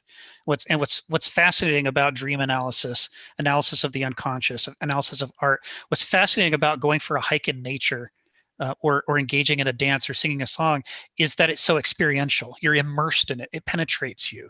Your relationship to it is not of a distant actor pushing buttons, making something happen like you do when you do a line of logical argument. Your relationship to it is a pathos, a suffering, and in which you both are yourself but are also the larger picture at the same time. It's in you. You're not fully separated. He talks about the way that the Apollonian mindset slips into a prejudice in favor of, to quote the line from the New Testament, "Nolo me tangere," do not touch me. I want to be separated and not touched. Now, they don't mean it in the way that Jesus meant it. They mean it in the sense that the abstractivist wants a pure intellectual experience that's not muddied by subjectivity, not muddied by people making value judgments or having feelings about it or getting mud on our hands, dirt. It wants the subject to be over there on a lab bench and us to be over here, pure and clean and tidy and not touched. But of course, that's not how we live life. We live life immersed in it. It's constantly messing with us while we're trying to mess with it. And it's very hard to untangle the relationships, to figure out what the causes are and what the effects and what have you are. The thing that we want science to become would grow more into the immersive side of life as well, and not be so stuck in the abstractivized side of life. It's how many scientists, like Charles Darwin, going on the Beagle and actually traveling to the Galapagos and all these islands and being in nature and discovering what he never could have logically concluded on his own back home in England, discovering the changes in the beaks of the finches. Nature had to put that into his head because there's no way he could have logically concluded that back home, in a laboratory or anything. He had to be immersed in nature for nature to penetrate him with its truths. And that gets closer to the artistic side, in which we suffer reality, and we don't get to be always the conscious actor who's distanced from it. Richard, you got your hand up. Yeah, that's actually a really good segue. When you say the artistic side, I just got a quick check first on page 40. I'm not sure if it's just a typo. I'm suspecting it's just a typo, but he uses the word heuristic. Yes. And I couldn't find a definition for that. I'm just assuming he meant art. Sorry? That is not a typo. That is not a typo. That is a really important word. Okay, because I'm actually doing a search. I'm seeing it's showing up other places. What does it mean then? Because there's no dictionary easily found through Google. No, you'd never find it in a dictionary. It's part of a trinity of words: dualic, banausic, and heuristic. Okay. So dualic means when you are immersed in the concrete lived feeling experience of things. Doulos in Greek meant slave. And philosophically, it meant someone who's a slave to their passions, a slave to their experiences, a slave to their parochial experience of the world. They think the world is as it seems to them, and the things they feel, they believe to be true judgments on the thing. Many, many people live dualic lives. More people live dualic lives in modern America than did in ancient Athens as a percentage of the population. We encourage people to be passively immersed in the world that has been built for them, to be civilians, to be fans, to be consumers, to be voters, to be sort of passive cogs in a larger machine. They can experience the world, but they're not allowed to touch it or change it. And they're not, if they get too out of that and they start thinking in the abstractive mode, they become Banausoi, or they would become Banausoi. Although, as Kenneth Smith has argued, there's something innate in us as kids that makes us sort of tend to become Douloi or Banausoi because it feels more natural. So a Banausos is someone who distances themselves from life and engages more in what are the rules, what are the systems, how do you climb the social ladder, how do you become a CEO, how do you become skilled at something and immerse yourself in your profession. So you're professional. Lawyers tend to be Banausoi, although they don't have to be, but the legal system lends itself to a Banausic interpretation. Accountants, things that deal with money, numbers, quantity, these are all Banausic concerns. In ancient Athens, the Banausoi were the merchants, the people who worked in the agora doing trading, and they were also the skilled craftsmen and artisans who made things. Who learned a craft and became master craft. They climbed the ladder. They learned all the skills. They become, they got to the top of their profession. Those are Banausoi, and the Aristoi. The Aristoi are the people who don't want to get trapped in either mindset. The Aristoi are the people who are looking for the third path. It's not just a compromise between the two, but a new thing, a synthesis of the two that takes you to a new place in which you're driven not just by your unconscious feelings and drives and needs and prejudices, and you're not just a prisoner of your thoughts and ideas and systems, but you realize that both of those things have to be servants and that you need to serve something greater, something different, a third form of truth. Okay. I remember the other two terms quite a bit. Okay, so would this kind of fit within kind of like a Hegelian dialectic? Yes. Would you say? Okay. Yes. This is a Hegelian interpretation of the Greek social system. You can see a little bit of it in Hannah Arendt. She talks about the three modes of the economy. Okay, that really does tell, because actually, like, so this was just kind of a quick question. So my larger kind of thing I wanted to comment is, you mentioned just a little bit earlier about like how, like the next generation of immigrants, they kind of want to be more American. And in one of the previous sessions, I shared a link for someone asking, and also just brought it up, one of Hannah Arendt's essays, Truth and Politics. I recently read her essay, We Refugees, which is really interesting. And I think, like kind of relating to some of the things we just discussed like kind of later here. So I'll post a link to that. That was really really good. And I think she touches on like, and then like we like on like this kind of goes to, I think, also to the idea of like double consciousness and the oppressor. And like we also see like, the things that she writes about, like kind of, in the lived experience of like the Japanese Americans who were oppressed and interned, during World War II. And, surprisingly, some of these people coped by, basically trying to be, even more American than American, like, apple pie and baseball. And I mean, like, I think that's a reason why, like baseball, is so popular in Japan now. Like, I mean, also like Japan, like the mainland was, later, we occupied it, right, and helped rebuild it, right. But yeah, like I'll post a link for Hannah Arendt's essay "We Refugees," which is, I think, a really like that, and that viewpoint, like doesn't doesn't get heard a lot, right? And like especially like all these refugees, they come from like mythos, cultures, right? Like and they've now been dominated by these rising logos cultures, first in Germany and then now like or like I mean.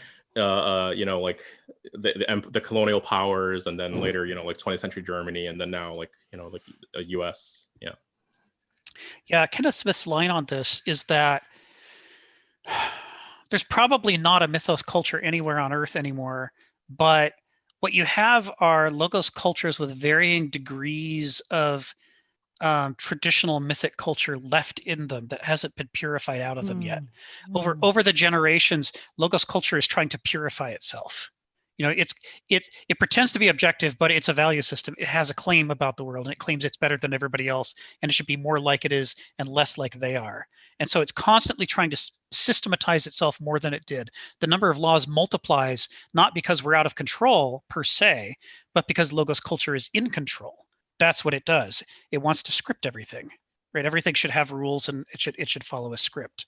So what happens is that, for example, in Europe's history goes back before logos culture started, right? Logos cultures erupted within recorded history. and Europe's been there longer than that. So in any given country in Europe, what you're going to find is that they have more traditional culture than America does. And the reason for that is America and Australia were both founded as pure colonizer cultures, right? Slavery, genocide, and war purely make up the trinity of these cultures. And then what they layer on top of it is the religious justification for why white people are better than black people and should keep slaves, why white people are better than indigenous people and should exterminate them all and take the whole continent, why because of our superior technology we deserve to win our wars, and so we should be militarily powerful and suppress everybody else. All of this stuff is sort of the ideology around this kind of core of colonizer culture, which sort of made the US and Australia purer forms of logos culture than Europe is. Europe's like only recently in my lifetime did Europe come to a standard currency, right? They kept their traditional currencies for a long time because they weren't ready to give up their identity as much. They didn't want to completely become an economy. They wanted to also be like France. You go to France and tell people that they should only have fast food because it's more efficient, and you're going to get thrown out. They're going to laugh at you. They started the slow food movement specifically to mock us and say, food is life. Cooking is life. It matters. You should make good food, not just fast food. And so we pride ourselves on taking the time it takes to make great food. That is a very un-American thing to say, right? We're closer to being a purified logos culture. France has got more of its traditions with it. But France, as an heir to the Roman Empire and to the medieval epoch, is itself more of a logos culture than, say, the Navajo culture, or cultures of the Igbo people in Africa, or of the Haida or the Ainu in Japan. The further out you get from the nexus of colonization to the fringes, the more you find cultures that have more of their original mythos culture still intact. Their process of purifying to become more of a logos culture is further behind. And so logos cultures call them primitive, but what they actually are is still more who they used to be before we went to work on them than we are. So the challenge for someone like me is, as an American who grew up in Seattle, all I have is anti-culture. I mean, I have what logos culture calls culture, but I'm not indigenous to anywhere. Right? I'm a mutt. There's no place in Europe that was my home. And certainly all of the Americas are not my home. Everything here belongs to the indigenous people who we're currently suppressing. It's their land, right? They're the ones who are here for tens of thousands of years. And more importantly, they're the ones whose cultures and stories and worldviews and medicine and religion and everything made sense in the specific place that they were. They weren't just sort of generally mythic. They were specifically, concretely, tangibly mythic to the place that they were. And you could see this if you look at the oldest Greek myths. The oldest Greek myths are full of locations in Greece. They're constantly alluding to Mount Olympus specifically, or to, this river specifically, or this cave specifically, because the purpose of the myth wasn't just to make them sane, but in order to be sane, they had to be indigenous. They had to be rooted in the place they were for reasons. It had to be their place. You could see this with the Navajo. The Navajo origin story talks about the 4 mountains at the borders of the Navajo land. It talks about how the Navajo, before they lived here, when they lived in other places, the mistakes they made as a culture, the things they did wrong that caused them to be thrown out, the lessons they had to learn as they were on the road to some new place, and how when they finally found the land, Dineta, their people is the Dene, and the land is Dineta, they knew they'd come to the right place, and that this was the place that they could finally be whole and be a people, and that they could apply all the lessons they'd learned in their youth as a culture when they felt that they were stupid and making basic mistakes. And so in this land, Changing Woman, from birth to death in her life, she basically said the things that they needed to know to live as Navajo. Here are the lessons we've learned. Here's what it is to be young. Here's what it is to be a parent. Here's what it is to be an old person. Here's what death means. Here's what birth means. When you wake up in the morning, this is what you do. And the reason you do it is because you're here, and being here, you have to do these things in order to belong here. They literally weave the land and the year and the shape of the house and the life cycle of a person. All of these things are woven together into a whole. That's a myth. Not just some false story, but a sense that they really do belong here. This is the right place, and that they need to live the way you're supposed to live in order to belong here. And if they don't live that way, they really aren't Navajo anymore. Then they're a skinwalker. Then they're a Bilagana. They're not one of the people anymore. They're betraying what it takes to be a sustainable indigenous culture that could survive for thousands of years. They're doing things that lead to the end of sustainability. So there's this whole thing there. And dance is integrated into that, and music is integrated into that, theater is integrated into that, art is integrated into that. When they do the healing ritual, when you come back from war and you need to take responsibility for the terrible things you did, but you also need to let it go and recognize you only did those things because they were necessary at that time, and that now you're not going to be that person anymore. Now you're going to give up those ways and not be violent and learn to live in peace. You're going to follow the women's way. You're going to let the women tell you how to weave a peace and a culture and a civilization. There's that whole process of transformation from war to peace that they go through. And while they do it, they do art. The sand painting is a sacred piece of art that they painstakingly, having memorized by hand, draw out again. And what do they draw? They draw from the origin myth. They draw an episode from the origins of the Navajo people when they discovered that you need to do this thing. And if you don't do this thing, you can't be healthy. So they're weaving the ancient time to the present, and they're even weaving the location to the present. And they're weaving what the individual did in the past to what they're going to do in the future. The whole thing comes together as an organism, as a whole, not just something to pass the time or make a few bucks. It's not arbitrary in any way. It's a knitting process, and it's why the ceremony takes days. Is they have to pull all the strands from Navajo history and from the person's own life and from their relatives and their neighbors, to pull it all together into one perfect culmination that says, now we can let it go, and now you can rejoin the people. Mythos, that's mythos. Ayala, you got your hand up. Yeah, I find myself always being the devil's advocate. I like it. I'm glad you're here. Well,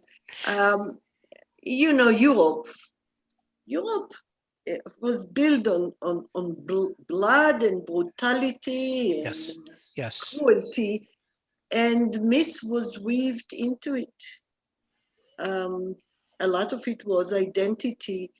I think tribalism was replaced by nationalism, which is just enlarging the locus of identity. But myth was there with nomad people very much before they were attached to a certain piece of land. Shepherds, nomads. And the reason we don't have that much record is because they were moving all the time, and they could not move with them all the artifacts of the culture, which is too bad. But I don't see Europe as Europe now is more progressive in terms of what we call, social safety nets and human rights. Right. At least Western Europe. I don't know about Eastern Europe. But it is built on so many mistakes. They have a chance to learn from it. And they had a culture. You're right. American anti-culture is the culture. Right. Yeah. I don't know that it makes much difference, though, in terms of the human traps again of the certainty and the biases and all the excuses that we built over the subconscious forces of and who we are to fit our interest and our strive for power. I see it more as a human kind of issue that we don't manage very well. So this distinction, I don't see the distinction between a logos culture and a mythos as really that significant in terms of enlightening as to how we should live, what is the good life, you know? Mhm.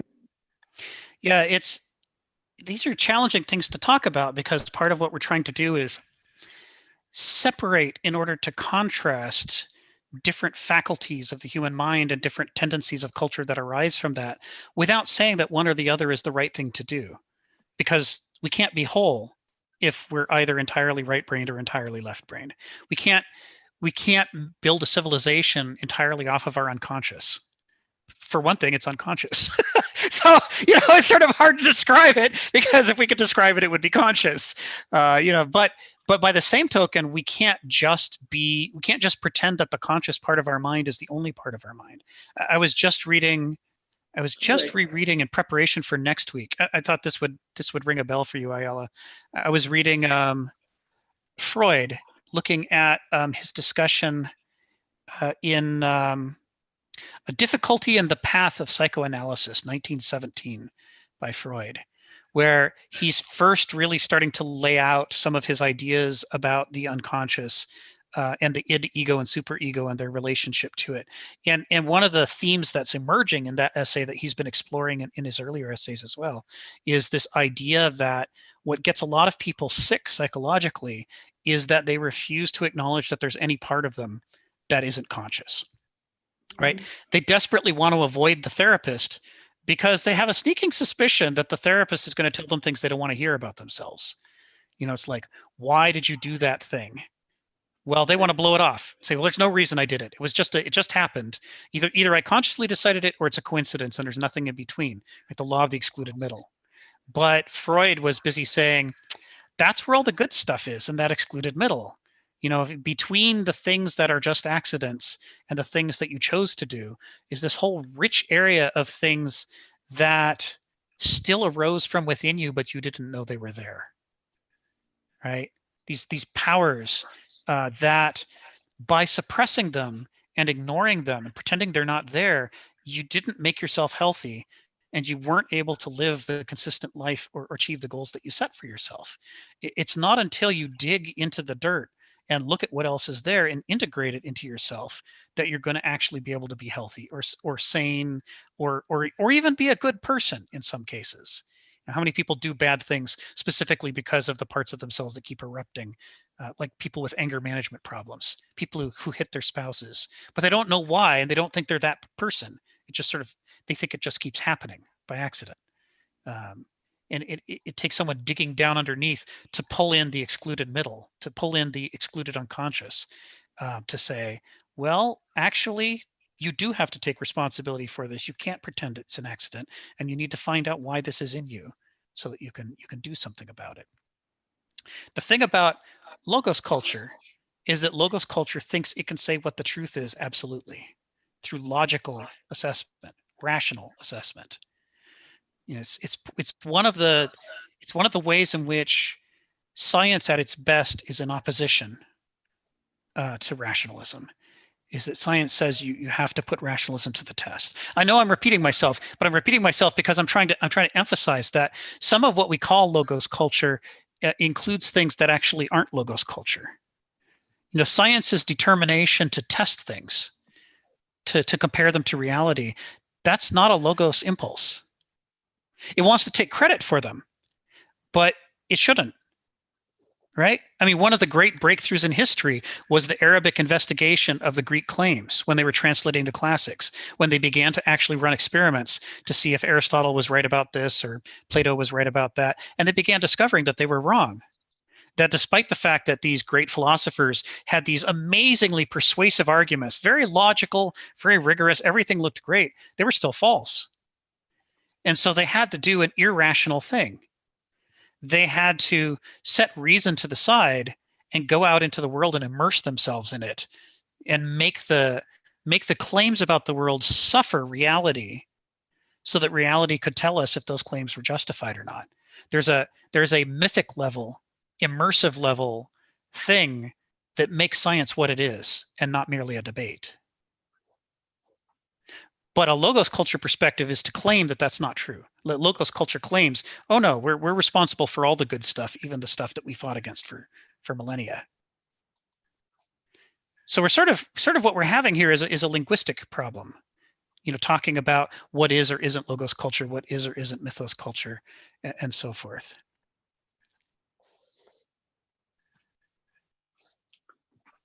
How do you explain the Go ahead, James. the conspiracy theories that are, that float around? Is that an expression or perversion of the logos culture? I mean, yeah. See, this is where it gets really interesting. If you ask an Apollonian why there are conspiracy theories, they'll tell you that it's irrationalism. Mhm. But if you actually look at the structure of a conspiracy theory, most of them are rational. They're just not true. It's got that right. endless. This is the thing that logos culture doesn't want to admit.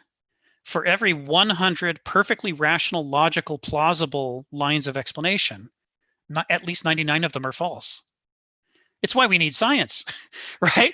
So we have to put those things to the test, because if we just go on the basis of whether they persuade us or not, whether they follow the rules of logic, you can conclude any kind of nonsense if you start with the right propositions.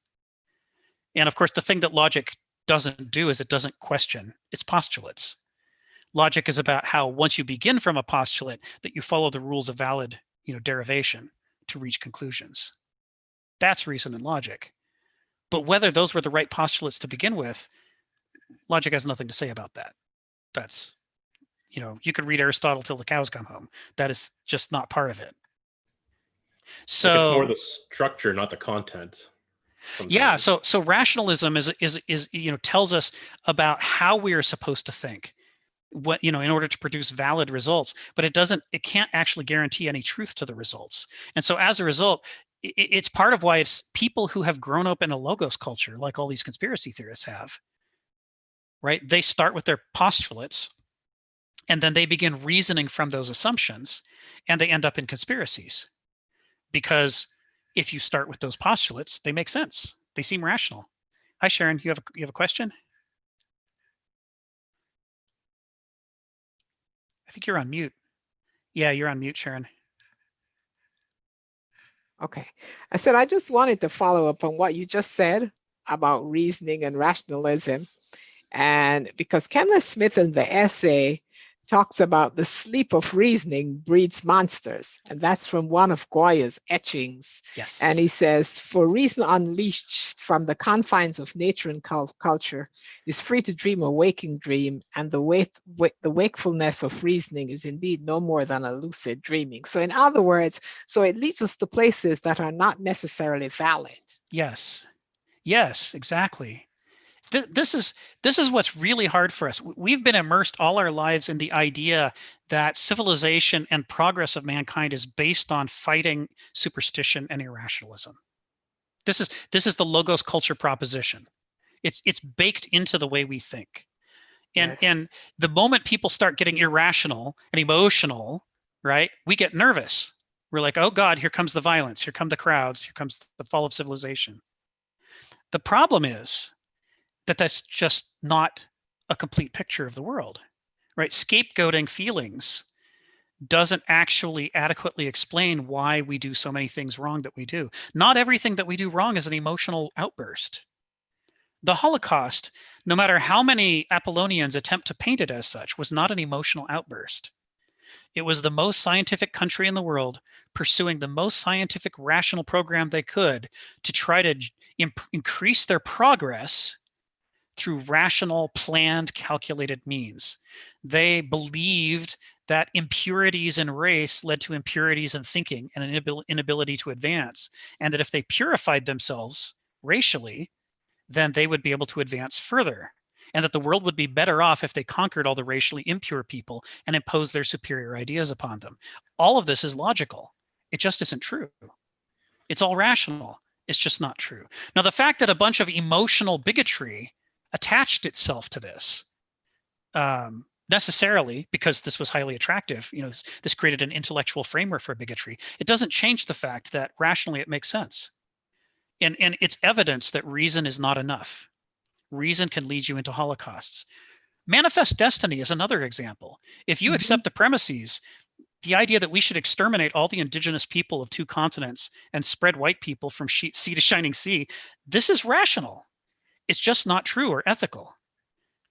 And this is the thing that logos culture can't accept. It can't accept that it itself is promulgating these conspiracy theories and these genocidal programs. It wants to say, oh, I know that at the time I believed it and was doing it. I gave you all these logical reasons why I should do it. But now that I think it's wrong, I'm going to rewrite history and say, oh, that wasn't a rational process. That was just a bunch of superstitious bigots. There's nothing rational about that. So trust me, the next time I tell you rationally, I think, well, why don't we round up all these people and exterminate them? Because look at my logic. Logic can't critique itself in order to figure out what the right ethical orientation is. And so actually, they breed monsters. We breed monsters, yeah. Richard, go ahead, and then Anna. If you look at the history of the Holocaust, like, yeah, it is very rational step by step, and there's some steps that were kind of skipped in there. I mean, like, not trying to criticize, but like, it's like it was their assumption that, that they would quickly win the war. And if you look at the Western Front, I mean, that would be a valid assumption. And then at that point, they could have, mass deported most of the, their undesirables, right? I mean, that's why they hadn't had a lot of them in ghettos, right? And then, like, the war kind of then dragged on, like much longer. And then by some twisted logic, Hitler started to blame the Jews for the war. I can't remember the exact, but I'm not going to go there. But like, and then like, like the Holocaust is a step-by-step industrialization, of mass murders. And, we've had mass murders, in previous societies, but like, like they found, like kind of through a logos, viewpoint, kind of looking at efficiency and whatnot, like, that if they had their troops, basically, mass machine gun down a bunch of people, the efficiency and throughput was actually quite poor because the troops would react psychologically to this trauma and horror. Right. And so, then they had to kind of figure out ways to, like industrialize, and so. Yeah, we don't like to talk about that stuff because the amount of scientific ingenuity that went into the Holocaust is staggering. It was, God help us all, one of the 2 most scientifically advanced things happening in the world at that time, that and the development of the atomic bomb. They were both astonishingly complex endeavors that involved massive deployments of reason and logic and science in the warped science sense, right, where it's disengaged from ethics. And if they were just a bunch of emotional bigots, none of that could have happened like that. It was their efficiency derived from their logic, their reason, their Apollonian culture that made it possible to do so much horrible stuff. And it was their Apollonian logic and reason that led them to conclude that these were logical, rational things to do. Like, why did they go after the Jews? Well, Jews have an identity as Jews, right? They weren't willing to just be Germans. They kept insisting that they were a separate people. They were German Jews, but they weren't just Germans. And it's stuck in the craw, right? As these people aren't fully loyal to us. They even say they're not fully loyal to us, right? Rick? Yeah. Sorry to interrupt you. Please, go ahead, just two things. During that period, prior to the start of the war, the so-called group of people known as the German Jews assimilated so into German society, they didn't want to be recognized as Jewish. It was Hitler and his machinery who actually told them, regardless of what you claim to be, if you have a grandpa or great-grandpa documented as a Jew, you would be considered Jewish. Yes. So it's not so much that the Jews themselves claimed that they were Jews and Germans. It's more like the Jews stated that we are firstly Germans, then Jews. And what's going to back up that reasoning was, I'm not going to take too long. I'm a true believer, like 2 minutes per person kind of thing. Yeah, go ahead. Even when Hitler was coming to power, the majority of the Jews then refused to believe that, well, they labeled him the madman. Such a madman would come into power. And secondly, if he did come into power, German societies would have their back. That's American lingo. Right. Neither worked. He did come to power, and the Germans did not support him. The second thing that I like to point out is, in terms of the efficient, ruthless machinery of war that the Nazis had. Well, you're spot on. Based on the philosophy of war, whatever the Nazis did in a period of war, just as how the Americans intend American Japanese during that period of war, was actually logical and the right thing to do. Mm-hmm. And that's about it. Back to you, Yeah. Rich. I'm glad you brought that up, because I mean, it really emphasizes that, you know, the things that I'm saying about the reasons and logic behind the Holocaust, they're not the truth about the world. They're not the truth about the Jews. As you say, most German Jews didn't think of themselves as not being Germans. They didn't think that they weren't being loyal.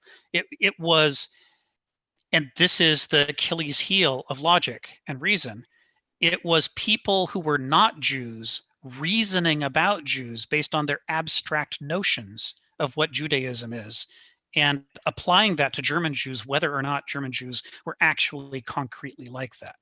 We go back to Hegel: to abstract is to be in error, right? So they were reasoning abstractly about a subject that they were not immersed in, that they couldn't understand at the concrete, tangible level that would have been required to do justice to the actual relationship of German Jews to the rest of Germany. It is purely, specifically because of that abstractivizing process that they were reduced to caricatures and stereotypes and bigotries. In fact, if you look at the structure of any bigotry or stereotype, it's almost always based upon abstractions. It's almost always based on abstract categories and really hyper generalized descriptions. These are the things that are classic descriptions of what an Apollonian thought process is like. It deals in abstractions from reality, and that's why they're so dangerous. Anna, you had your hand.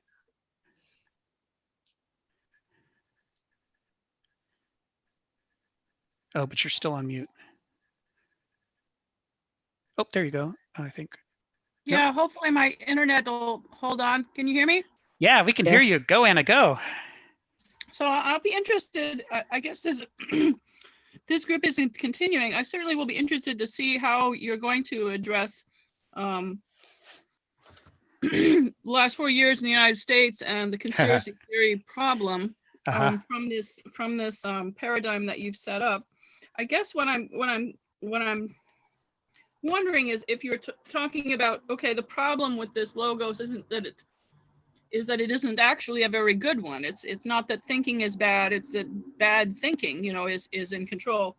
And I'll be curious to see how you manage that. I think part of the one way that I would describe that is that what happens with something, what happens with anything is that it actually becomes an artistic form, it becomes a mythic form.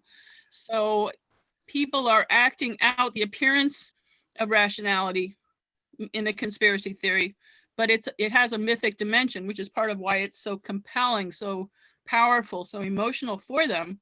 It's somehow both of these things happening, you know. It feels coherent. How you end up interpreting it. Great. Yeah. We'll be coming back to this over and over. There's layers to this we haven't got to yet, because it just takes a while to pick it all apart and see how it relates and put it back together again.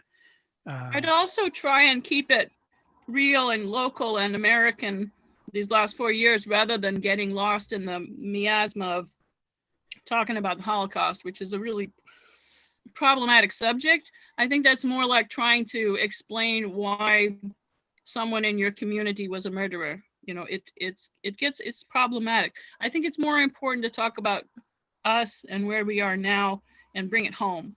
Oh yeah, we'll certainly bring it home. You know, most of the things that Kenneth writes in terms of volume are critiques of, you know, current events. He just, like, for years he's been writing, you know, responses to news articles. But the framework for something like this, part of the reason to go at it is that it is so unthinkable to a modern that we can't just scapegoat superstition and emotionalism for everything. It's so unthinkable to a modern that reason itself might be a danger, that it might have liabilities built into it that lead us to tend to do terrible things, that afterwards we turn around and blame, you know, scapegoat on emotionalism and irrationalism. That is so hard to see. That's the reason I picked the Holocaust, because it's the classic example. If you sort of ask Americans, you know, why did they do the Holocaust? ultimately most Americans are going to end up saying, well, they were too irrational, right? They were irrationally prejudiced. They were irrationally emotional. They were irrationally responding to the pressures of the out of control economy. It's always an assertion that to do something like a Holocaust requires you to be irrational, because that's our core reflex, that reason leads to good things and irrationality leads to bad things, and therefore all bad things we can blame on irrationality. So I only went to it because it's such a potent example, but the point is to bring it home. I agree. Sharon, then Ayala. Yeah, but when you say that in cultures where this abstraction develops, then the genocide appears, because the Holocaust happened many times around the world. Pol Pot in Cambodia. Yes. That was another genocide. Yes. Right? With the same abstraction, the other. And I understand what Anna has said to bring it home. And that's the danger I see here in our society, when the noise amplifies the other, because we're getting along a very slippery slope. Yes, so I understand what she says, then let's bring it home, because there's application there. Yes. Yeah, that's right. It's one of the interesting things. It's one of these weeks we'll talk about the devil's bargain that was made between the American fundamentalist community and Donald Trump, who would seem to be Faustian bargain. He would seem to be the least likely possible, agent of Christ. But what we'll see when we eventually talk about that is that actually it's completely rational and logical. Once you accept the premises of the framework that they're reasoning through, the conclusion that Donald Trump's very flaws prove that he is a godly tool, are all rational and logical. As long as we insist that it must be an emotional, irrational conclusion, we won't understand why all of these people supported him, because to them it all made logical sense. But we'll have to pick that apart and talk about it. Just before we go, a very personal story. Yeah. I mean, I am Christian. Yeah. And the election of Donald Trump led me to fracture my 26-year relationship with my church. Wow. I mean, that's how severe that was. And it caused me a great deal of pain. And I meet my minister, and someone who I knew very well for 15 years and who I was instrumental in coming in endorsing him to lead this congregation. When he did that, it was like a physical pain. Yeah, that's terrible. I'm so sorry you had to go through that. So so it led me to understand what a Faustian bargain is. And I now see him, and they have reaped some of the rewards of a Faustian bargain. That's a term that really more people should know. Yeah, that's right. Yeah. And Faust is a great one to dig more into, in the weeks ahead, because his bargain was rationalist. He was arguing that he could be emotionally disengaged from the world and deal with it only at arm's length and never attached to anything. And Mephistopheles knew that as a human being, that was impossible for him. No matter how much he tried to abstractivize, no matter how much he tried to live that way, there was always going to be this irreducible, unconscious core underneath that longed to attach to the world. And sure enough, Faust couldn't keep his bargain. It's just not possible for people. Ayala, you've got your hand up. Yeah. You are right about the banality of evil, that a whole machine of a bureaucratic machine, administrative machine, and that didn't have necessarily any judgment or feelings was mobilizing this genocide. Yes. Right.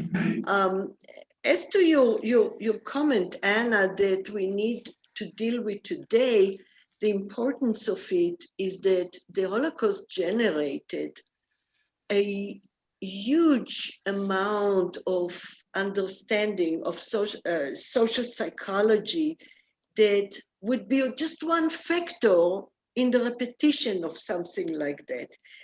Because we always have to take in account circumstances and chances and context.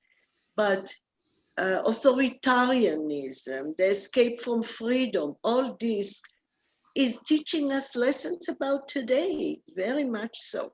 So yeah, as far as you know, again, the dichotomy between reason and mythos, I'm still not clear about that, because it seems to me not only that, well, the Germans were very, very good at scientism, not science. Yes.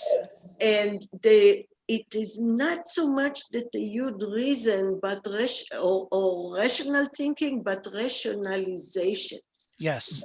So this is a mixture. The imagination took over at that time, and the imagination could be inspired, of course, by stories and replicated by stories. But what they did is the guise, the exterior of those myths and emotions and passions was coated with rationalizations, with and that's the problem that humans have with their intelligence, is that we find all the time excuses how to rationalize our subconscious drives. Yes. So it's both. They both were operating at the same time as a double facet. Yes. You know? Yeah. I agree completely. You know, it's the challenge in trying to introduce topics like this, is that there's a multi-layer, multi-perspectival thing that's actually happening, and it's hard to figure out where the beginning place is to start talking about it, because everything's so knitted together. So, you know, Ayala, you're well positioned to know what for a lot of Americans isn't so obvious, which is just the enormous debt of unconscious motivation and drive that's involved in every rational conscious thing we do. It's never just one or the other. You're right. You're absolutely right. You know, what distinguishes a logos culture from a mythos culture is it's not the absence of the unconscious, because it's just not possible for a human being to separate from the unconscious. But what is possible for a human being is to convince themselves and others that they've separated from their unconscious. That's, you know, that delusion of rationality, like you say, scientism rather than science, rationalization. This is the thing that, according to Kenneth Smith and the other philosophers he's drawing on, this is the thing that logos culture is uniquely vulnerable to, because the program of a logos culture is based on the premise that we shouldn't have any traditions. We shouldn't have anything we haven't examined and decided about for ourselves. We shouldn't have, you know, religion should be subservient, nature should be subservient, tradition should be subservient, story should be subservient. The rational conscious will should decide everything.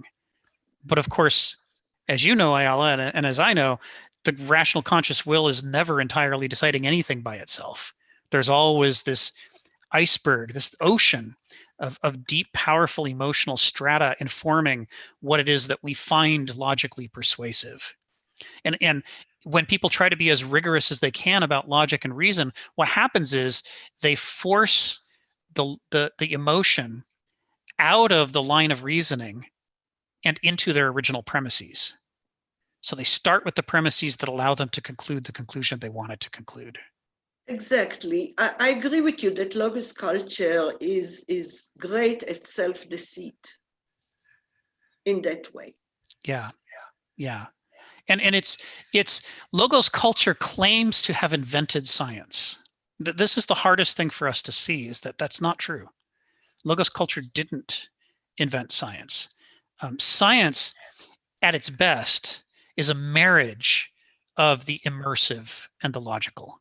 You immerse yourself in the world so that your ideas can be tested by the world. You immerse yourself in the world to get new perceptions that you never could have logically concluded. So this immersive side of the experimental process is intrinsic to the best science. But logos culture doesn't like being immersed in the world. It wants to impose itself on the world and decide what the world should be and what people should be. And so it's one of the reasons why the particular kinds of distortions we have in science in the modern world are distortions not of spending too much time running tests and too much time immersed in the world, but of doing too few tests, or of cherry picking the evidence, not doing enough peer review, not doing enough double-blind studies, because we left to our own devices, we keep accidentally, because we're a logos culture, slipping back into thinking it should just be enough for us to think our way to the truth and then just pick a few carefully chosen experiments to prove that we're right. So that's the scientism you talk about. The Nazis had the conclusions they wanted to reach, and they organized their lines of reasoning and their experiments to prove what they already wanted to believe.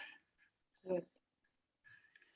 If they'd been more of a mythos culture, not myth in the logos definition of it, but in mythos's own definition of it, if they'd been more of a mythos culture, they wouldn't have tried to draw conclusions about German Jews without actually spending time with German Jews, right? I mean, a lot of the stereotypes that they were promulgating about the German Jews were based on not actually knowing any.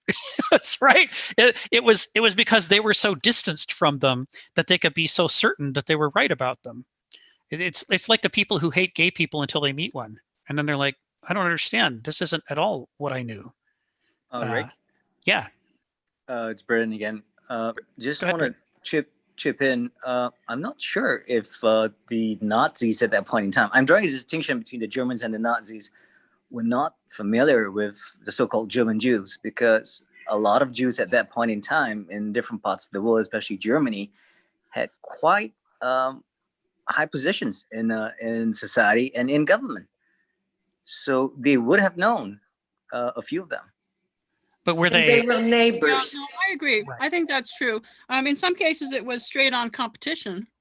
It was a way of minimizing the competition, people that were actually, in high places. Right. I don't know whether it was minimizing the competition, but like I mentioned earlier, in the philosophy of war, if you do have someone who is considered a member of the enemy state or the enemy in a position which could compromise the security of the country, well, ideologically, you remove him. Right. As in, let's look at Israel. All right, I'm not sure if it holds true now, but if you have a stamp on your passport, if you visited Saudi Arabia or Bahrain or whatever it is in the Middle East, and you decide to do a tour of Israel in conjunction with them, chances are you'll be stopped at the border and not allowed entry. And whatever the reason being, but it's the same with Syria. If you've got a stamp on your passport of some other Islamic country or whatever they call it there, you may not get entry to Syria. But then having said that, who wants to go into Syria at this point in time? So it's sort of like, if the enemy is at the gate, in terms of the philosophy of war, what do you do? What else is left to be done but to remove him? Yeah. So if you're going to use the word competition, I would see it and think it as, let him be, and if he beats the odds against me, may the better man win. But Nazi Germany did not have that ruling, did not have that ideology at all. How else would you explain Einstein fleeing from point to point, trying to escape them? Right. Yeah. People who lived in neighborhood with Jews for many years, and knew them, and did business with them, were telling on them to the Nazis, snitching. And we have, it was racism at the worst kind of racism. And here too, you heard my best friend is, one of my best friends is black, or one of my, with gays, it's less so. I think racism has something in it that is so repulsive to people, that even though you know that this black person is as long as they are lower status, who said competition? I think that's it. That's fine. He can work for you, and you can give him a Hanukkah gift, but you wouldn't have him at your house or heavens forbid if your daughter dates, his son. So it's not just the experience itself. People's, Yeah. yeah. You're right. I was oversimplifying. Yeah, but all of the points you're making are great points.